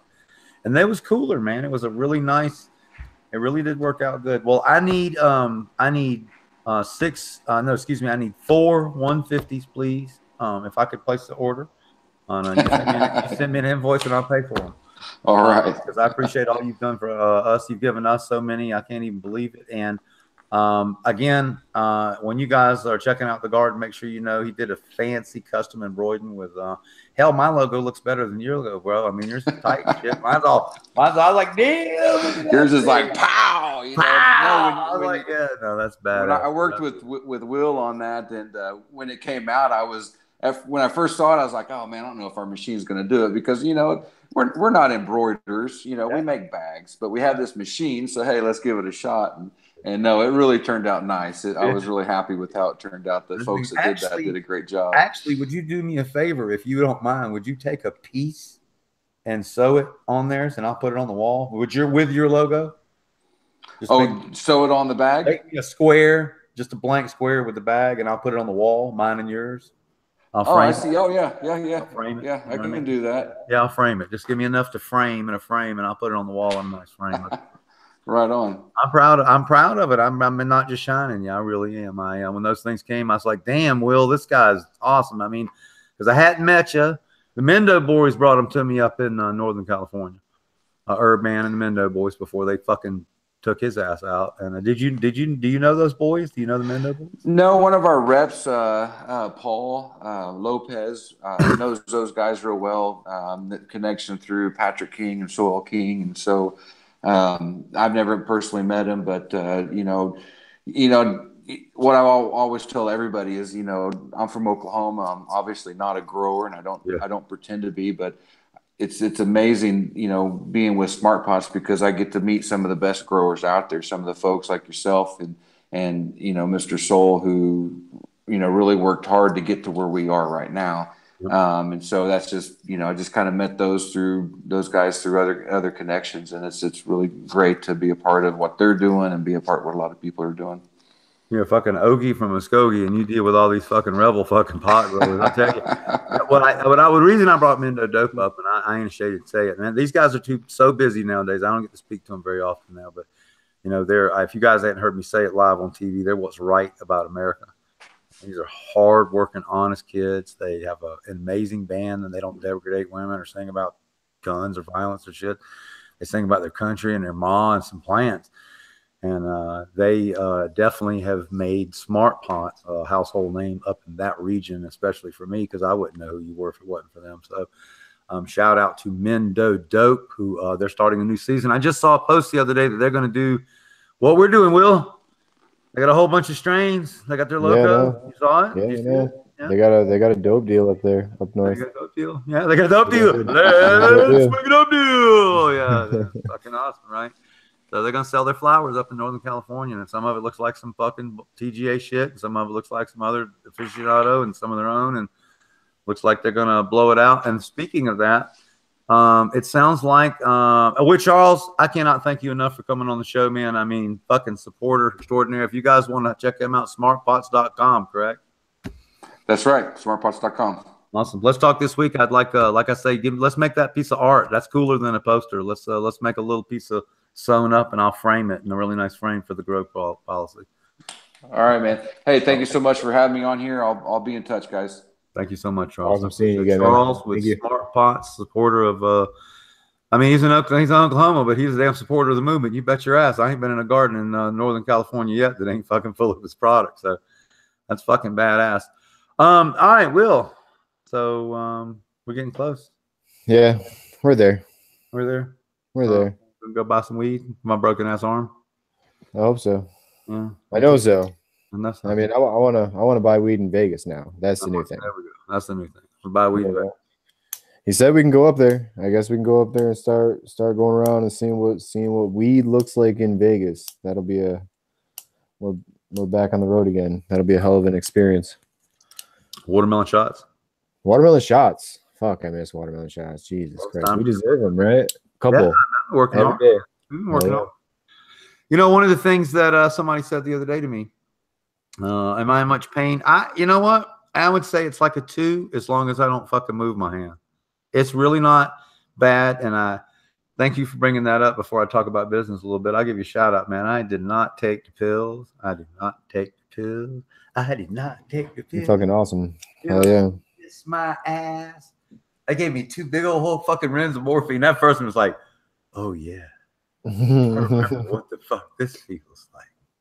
And then, I mean, I was like, I could have pushed her really hard. She said, do you want pain pills? And I said, well, you know, not really. I said, I'd really kind of like you to get them, and if I can give them to Scarlett. And I think she thought that was weird. So she could administer them to me. So she didn't give them to me. And that was it. I could have pushed her. I could have, you know, when we left, I could have said, hey, motherfucker, I got blood and shit dripping out my hand. What the fuck's wrong with you people? Easily, I could have said it. You can get through it. You're a boss. And I'm taking the fucking ibuprofen 800s. There you go. I'm taking the antibiotics, and I'm taking lots of marijuana. To be blunt, made me these little grape shatter 100 milligram instant. Oh, they're good. Dude, if you ate one, you would be fucking drooling. Damn. You would be drooling. Yeah, no, you chew it up. It's made with gelatin. Mm-hmm. And it fucking did within about 15 minutes. Scarlett ate one last night. She's like, am I supposed to feel this thing already? And I was like, yeah, wow, man. Yeah, they're no joke. I don't know. She activated the stuff just right. And yeah, they're pretty good. And they don't, I mean, the gelatin and gummies like this to me are slightly on the gross side. You know what I mean? They can be soft. That ton. Yeah. These are just right. I'm going to give it an 8 or 7 on consistency, and like a 9 on dissolving the fuck right away and not tasting like shit. No shit. And a 10 on being gone out of your mouth and leaving it tasting like something okay. Mm-hmm. And a good 10 on activation. So it's, damn. you know, it's some of the gummy bears are too hard to eat. You put them in your mouth and the shit's on the outside. You with me? Mm-hmm. There's 100 fucking milligrams of shatter inside each one of these little great fucking gelatin. And some of them are too soft. I mean, some of them just. If they were any softer, they would be fucking nasty. But she made these actin instead of something gross. So it's just fruit pectin. They look good. Jello, like jelly. I like So it. it's like hard jelly. Mm-hmm. Anyway, yeah, they're. I mean, seriously, they've really. I've been taking CBD. I haven't been smoking a lot because I can't breathe what the fuck, you know. So, but I'm in like a consistent diet of eating grapey things and fucking shit. And today, I think the antibiotics put me out for a while. I slept on the outside in the sun, which if you guys have not been, you haven't done this yet. I mean, you've been in a chair.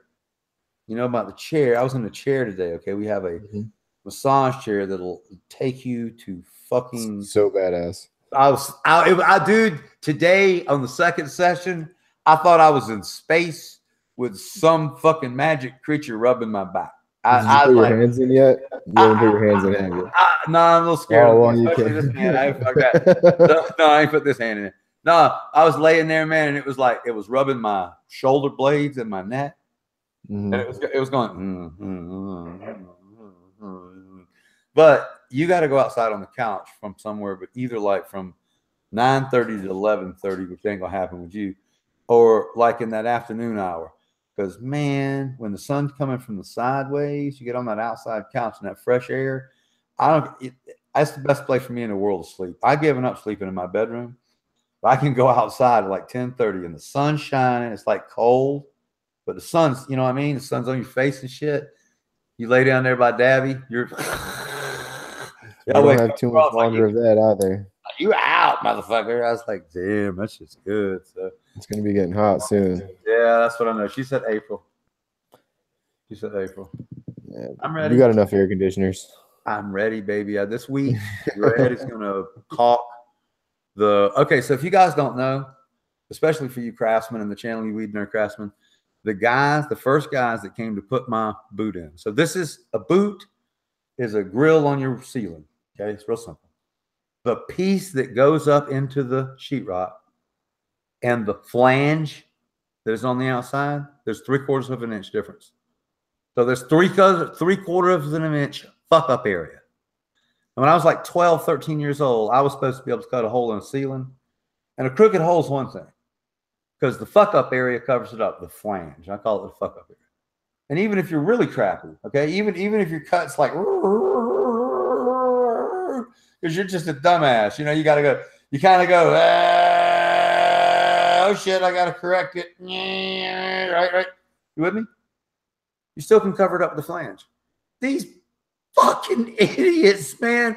I mean, fuck. There's a hole. The fucking hole is that wide. We had to patch it with a piece of fucking wood. With a piece of wood. What? That's the guy I fired. I mean, I looked up there. I was like, you need to leave. He's, huh? I was like, you need to leave. I remember. I said, I've already paid you $2,500 deposit. You need to fucking leave. You're an idiot and you can't do anything else in my house. If a man cuts a fucking hole 4 inches too big in your ceiling, imagine what he does in the attic where you can't see. Seriously. So I said, leave my fucking house. He did fuck up some shit in the attic, didn't he? I mean, we had to replace all that shit. That's what I thought, yeah. This is the funny part. So every single grill in the grow room, if it doesn't have a giant fucking gap that we have to fill with foam, it has a small gap that we have to fill with caulk. I'm standing in the kitchen the other day. Now, another company did this here. The house is different. And the outside is wood. Now, wood is harder to cut a hole with a Sawzall on a 6-foot ladder. Just telling you, I've done it. Sheetrock's just easier than wood. It is, because the way the wood works is the way a Sawzall works. Okay, I'm going to teach y'all something that's really fucking weird to hear on the show. When you do you can do it two ways. When you have a hole or square to cut with a Sawzall, you can drill 4 holes on each corner with a drill so that your Sawzall blade goes into the hole and you can start easier. Okay? Makes sense? If you're skilled or if you're a fucking retard, it can go either way. You can hold the Sawzall up and pull the trigger and the blade will go really fast. If you're good at it, you can go because you've done it a billion fucking times. If you're not good at it, the blade goes and beats the fuck out of the ceiling and you make a crooked hole, which I assume is what happened to this fucking grow room because these guys were cutting it with their dick. So I'm standing in the kitchen the other day, and I look up in the ceiling where the house unit is, and I look up and I go, and right on the first one I look at, there's a blade cut. If you know what I mean, there's a square, and then there's a flange. You can see a where the guy cut out of the square like a fucking inch. I'm like, I'm this guy too. So I go over to the other one, and the other one, it not only does it have a but it's got a outside of the grill. So again, that's a 3/4 plus miss. That means this guy drew outside the lines by 3/4 of a fucking inch with his Sawzall. I'm just incredulous that people can be that fucking stupid, to be honest with you. Anyway, so we got to finish caulking the grow room ceiling because these fucking morons can't fucking get this shit right. 3/4 of an inch is quite a miss. It's fucking ridiculous, right? Even with Quite a a saw. mess. I mean, even with a fucking saw. I get it. Saws are not easy to work, okay? I'm telling you right now, not with the hand, okay? But with even sick and shit, if you put me on a 6-foot ladder, I promise you I could cut a hole in the ceiling without fucking. Ken did it. Y'all know, you know Ken, right? Ken and Dale, the guys that come to our house and fix shit all the time. Yeah. Right. Ken did it. Ken did it with me pounding Aerosmith and fucking all the craziness and the dogs running around acting like fucking maniacs. I looking up at the Dude, they're grill. beasts. I see no problem here. It's done. Charge me more than a goddamn heating and air company, but that's another story. Got a nice fan working. So I don't know. It blows me away. And I guess the rant part of this is craftsmanship is going to shit this country. You would assume if you call a company and they send guys to your house that they would not send fucking 3 retards to your house. But it took me about We've learned a company is just a group of people, man. I know. See, that's I the mean, thing. The thing about the hospital was somebody asked the other day. I said, "Hey, is the hospital good here?" Yeah. People at the hospital are the same fucking morons that come to my house to give me electrical bid. And I want y'all to know that 10 days ago, I started calling people on the internet. And this is how I shop. I go on Google and I type electrical contractors in my area. I call them. And I say, "Hey, I have money. I need you to come do shit at my house. Come look at it." "Yep, we'll come up there." All right, first guy came out, but fuck all, it's been 10 days. Second guy, nine days ago. Third guy, 7 days ago, because we skipped today. And then 2 more guys came out 3 days ago. And then I got serious. I told Scarlett to get involved. So she calls people with 5 stars on radio. Cliff Radio. Cliff Electrical's one. Some other bohut, fuck George, butt fuck whoever electrical is. Both of these guys came out, and I told them all. I said, "Look, just so you know, everybody comes out here and looks at this really easy job. I just need to go from 200 amp to 400 amp. I have money." Are we clear? Not looking for financing. Pay you in cash. I just need 2 competitive estimates so I can pick between them and make a decision. It is now day 10. I have one estimate for $27.91, which fucking awesome price. Thinking about going with it, but what the fuck is wrong with these people? I mean, fuck. When I was an estimator of Jesus Christ, it's not that complicated. If this was my job, so I was a heating and air estimator, and I'm not an electrical estimator, but this is kind of how I'm going to do it, okay? Let's see. How much is the panel? Got it. I'm going to figure the labor for the guys. I'm going to figure what, $190 a day plus a markup of fucking 0.60. So we're going to mark up the labor. It's going to be about $480 a day. That's how you mark up labor on a 2-man crew. So then you got to figure profit for your job. That's not that complicated. So then that's, by the way, that's $490 an hour, not a day. Excuse me, $490 an hour for a 3-man crew. And so you plug that in, and then you plug in your parts, your materials, your permit. You mark that up 60%. Is that sound like a decent markup? All that comes together. I'm figuring somewhere in the neighborhood between 28, which is what that one guy bid, and $4,500 for a really good job. Guys are going to go out and buy like all brand new Cutler hammer. That shit's expensive, 1.5-inch lock nipples, and the lock rings, and the washers, and the riser that goes up through those air. I mean, it's just not fucking rocket science, okay? You just have to have a permit to do the shit. I'm not scared of electricity. A lot of people are. You just have to have a fucking permit, and of course, I can't fucking breathe well enough to install shit, but it's really not complicated. The one that pisses me off the most is this guy that came out last time, the guy Cliff. He's a motherfucking genius, and hopefully he'll call me back. I may even call him, which I generally don't on a rule. Everybody else has went from a 200 to a 400, okay? He had the genius idea of putting a brand new 200 in and a 100 back feed. So it'd be 300. Because if you ask somebody if they make a 300 panel, guess what? They don't. Mhm. But if you ask the ninth guy, he says, well, they don't make a 300 amp panel, but you can certainly upgrade 100 amp. I'm like, really? He's like, yeah. You just bring in a new service and you feed a 200 and 300. I was like, well, kiss my ass. He goes, you know that big giant 400 amp panel that everybody's trying to put outside your house? I was like, yeah. He goes, you don't have to do that. I said, really? It's not if you don't want to. He goes, you don't want conduit and shit going up your house? No, not really.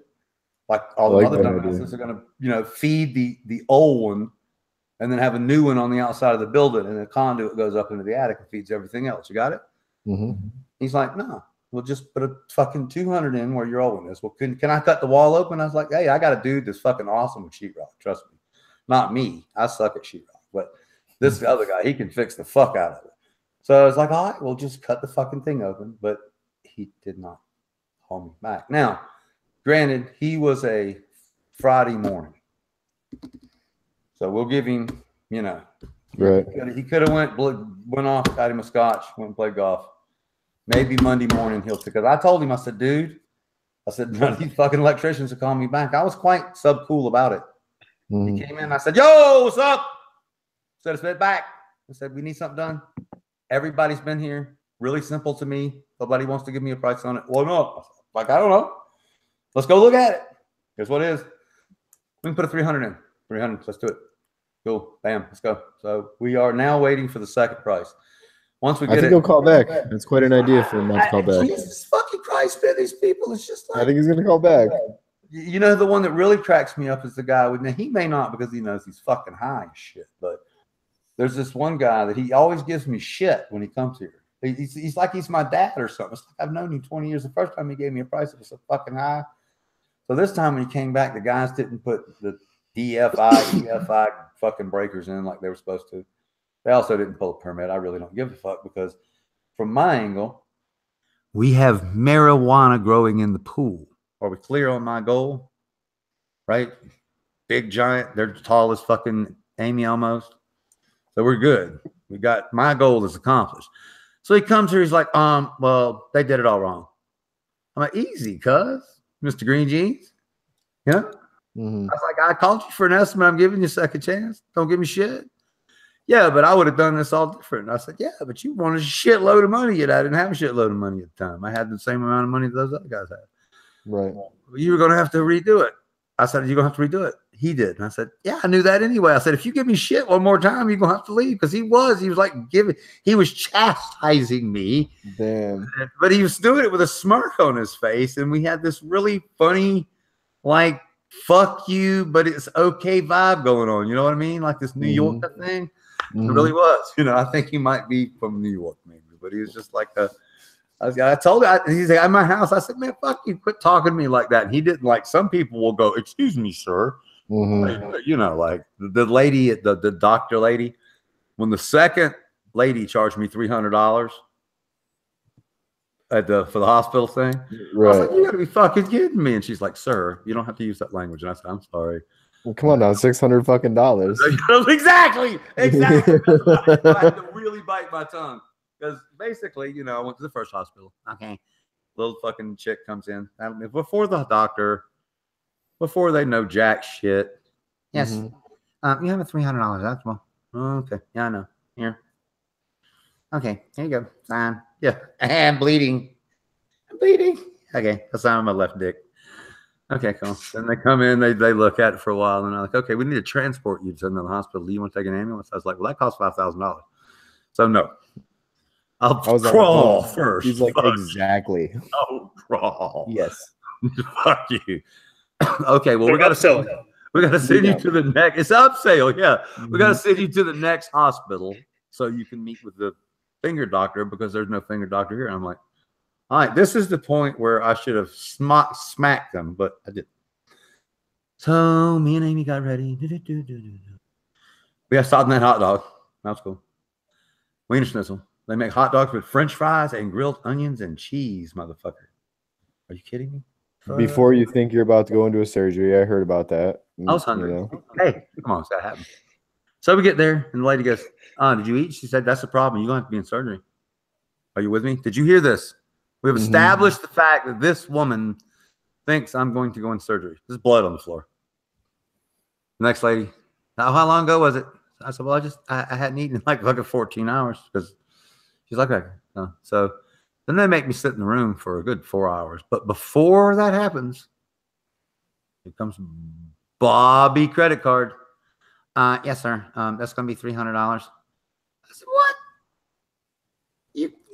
I will fucking kill you is what I'm thinking, man. I said fuck, and he told me I didn't have to cuss. He has no idea what I'm thinking. I'm surprised they didn't come in with the square, you know? Yeah. So then I sit there for 4 hours, and they call the doctor. And he looks at the x-ray. This is his call. He looks, wherever it went, he looks at my x-ray. It don't look good, but anyway. He looks at it. And he says, well, just tell him to call me Monday. They come inside. I'm bleeding. I unwrapped my own arm, by the way, for $300. I unwrapped my own arm because they were looking at it. All three nurses had looked at me.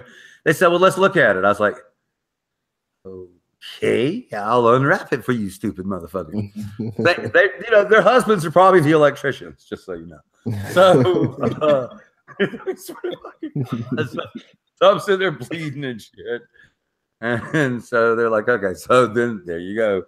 Come in Monday. I'm like, are you sure I'm bleeding? Like, are y'all going to address the bleeding? Because I came in here at like 8:55 and I've been dropping blood.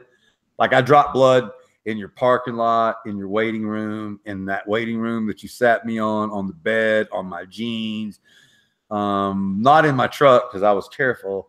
Then when I unwrapped the motherfucker at the next hospital, I got some on the fucking waiting room floor, and then also on the fucking, now I'm dripping on your floor. I've got it all over your bed and your pillow.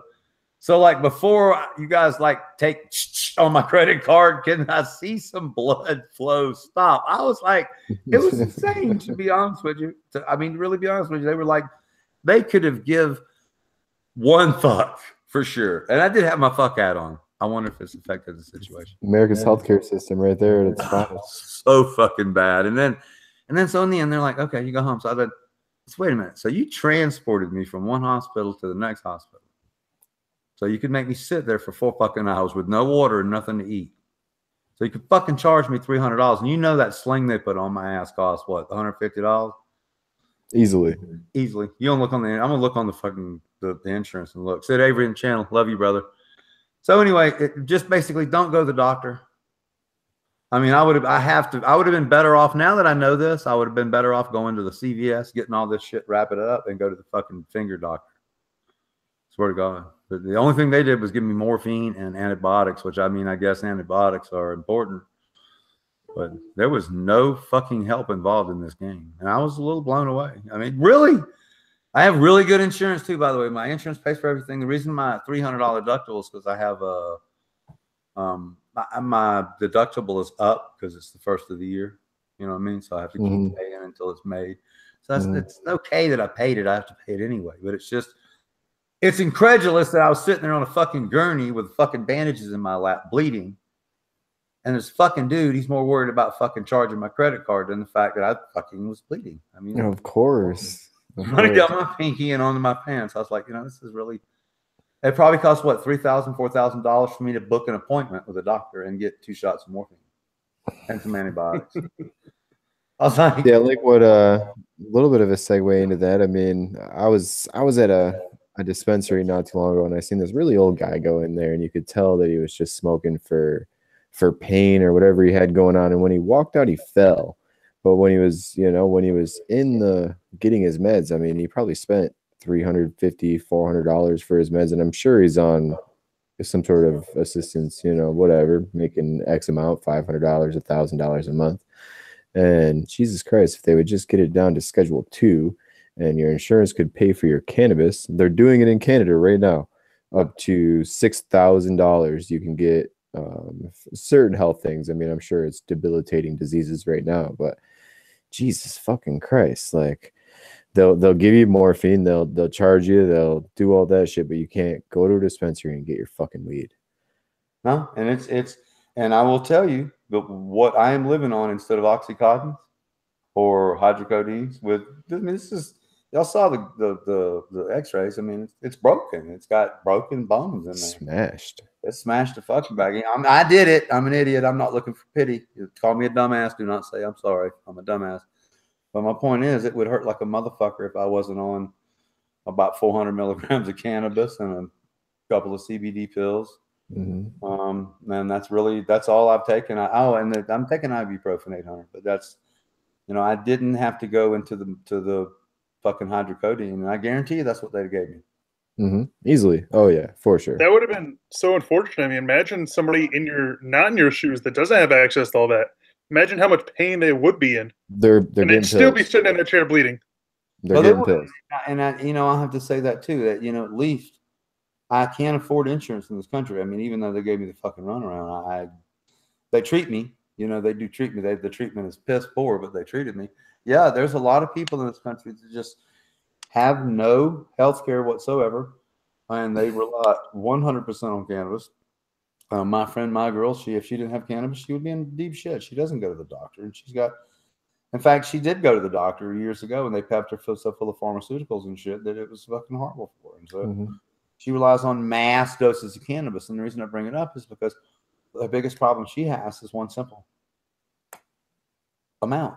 I mean, she can use probably a couple of grams of RSO a day. A couple of grams of RSO a day in this, where we live, is what, $50? More than that. So if you're taking, and 5 grams is 130. 130. So. What people don't understand on the outside is when you're talking about RSO, you can take a gram of RSO and I don't feel it. I don't. I just don't. It's not about that. The people that need it, people that get their results, especially people with intestinal,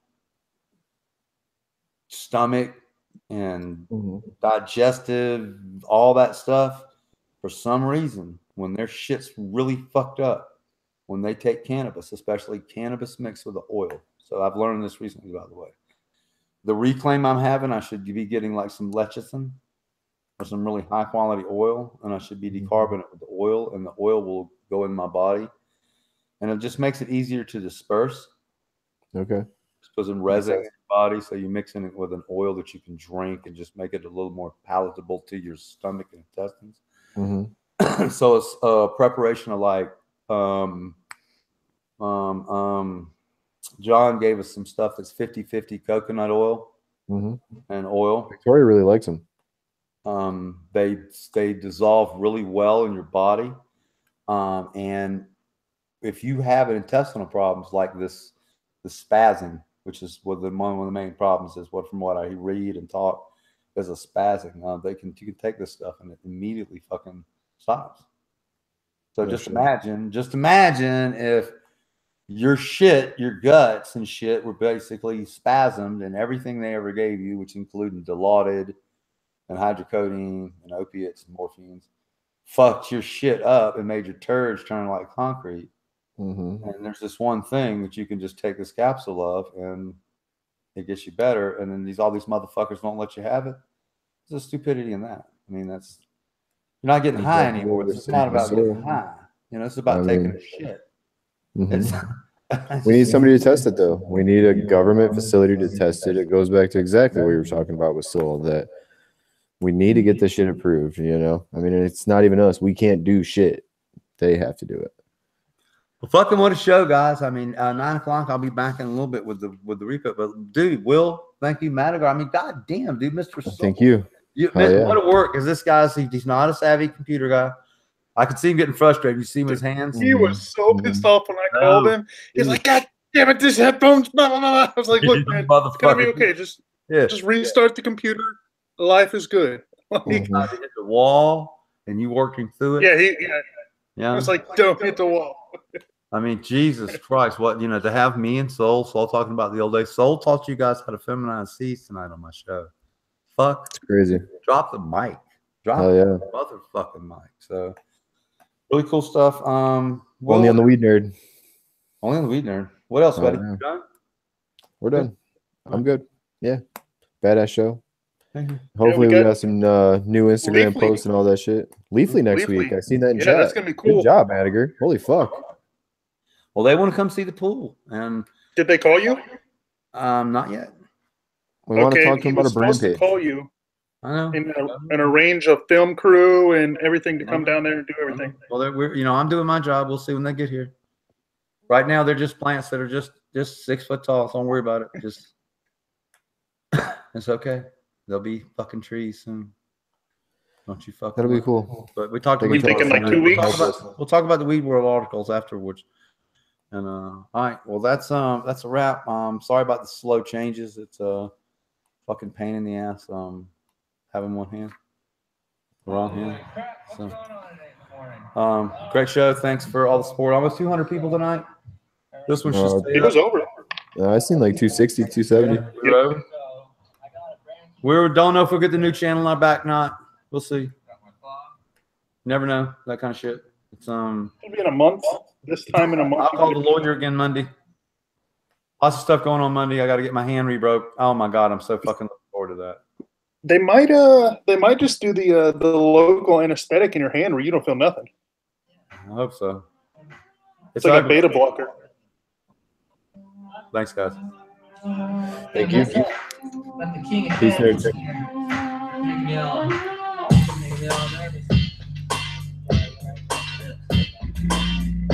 You know, the crew's up in here. So cool. We sending smoke signals with Smoking Joe. Louis Crew. Alright, right here we going? Alright, let's do this. It all starts with germinating the seed. Some water and a wrapper root is all that you need. Once it's sprouts, put it under some light. Throw it into a little bit of soil to give it life. You can't slack once the roots hit the bottom of the pot. Transplant before they get shot. Some do an early talk, some let them stretch. Transition into the sunlight was next. Keep them in the shade so they don't get burned. Transplant to the next size up, listen and learn. Micro rises, keep sprinkle it under the roots. Give them water now, watching them boost. And meanwhile, get your soil amended. Rototill mixed with worm castings blended. Gotta be ready to plant before June when the hours are right and you're under the cool wind. And that's how you start growing a real plant right there. Just seed into the soil, let it root. Misfit Sunday, I think it's just gonna be slow. Probably you, Victoria, maybe Callie Dab, Queen. If you want to call anybody else, you can. All right, cool. I like the smaller ones. I do too. The weather's fucking dude outside today. It's like 78. Sitting on the porch. It's gonna get warmer. It's nice, man. It's nice. Pinching each spot at the top that's standing out. Getting bigger now, you ready for the next page. Thick Scott Cow Mac was the next stage. Mid-July and the days getting harder. Expanding, making roots search for the water. Keep a rolling green tape, time out off. Clean the bottoms up, reach a canopy, rocket. Put a trellis on the top and get ready for rain. Couple weeks to flower, about to stretch and change. I'ma train you how to go with the sun. Outdoor, high-grade ganja 101. Tomorrow we will be thinning plants. If you want to watch, me and Will. Definitely taking some blowers and starting to thin out the plants, getting ready for the canopy. Not taking off the lowers themselves, but the stuff on the lowers. Those little things down low. Not going to do anything. Okay. Don't take a stem that comes all the way up, and you just want the end of it to be left. Right. So I hate doing it. It's one of the things about cannabis I have a hard time doing. I like leaving plants alone. I'll get in there. No, I just hate doing it, man. I like leaving them alone. Poor girls. We got the little Sid hole. The Avery Sid hole. No, they're all gone too. All the cages are gone. Oh, okay. They're just big bushes, baby. Cool. That'll be even easier.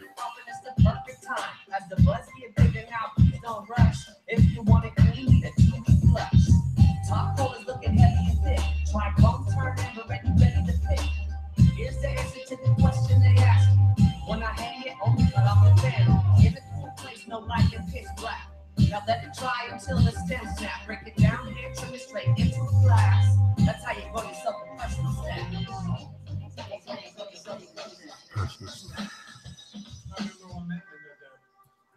Always considered them my kids, and that's no insult. These guys know more about growing reefer than just about anyone I know. They study the science of dank, and this is why they grow nothing but beautiful cannabis trees, and they're dropping the dank around the world every day, helping people in every way possible. Check them out, Mindo Deli.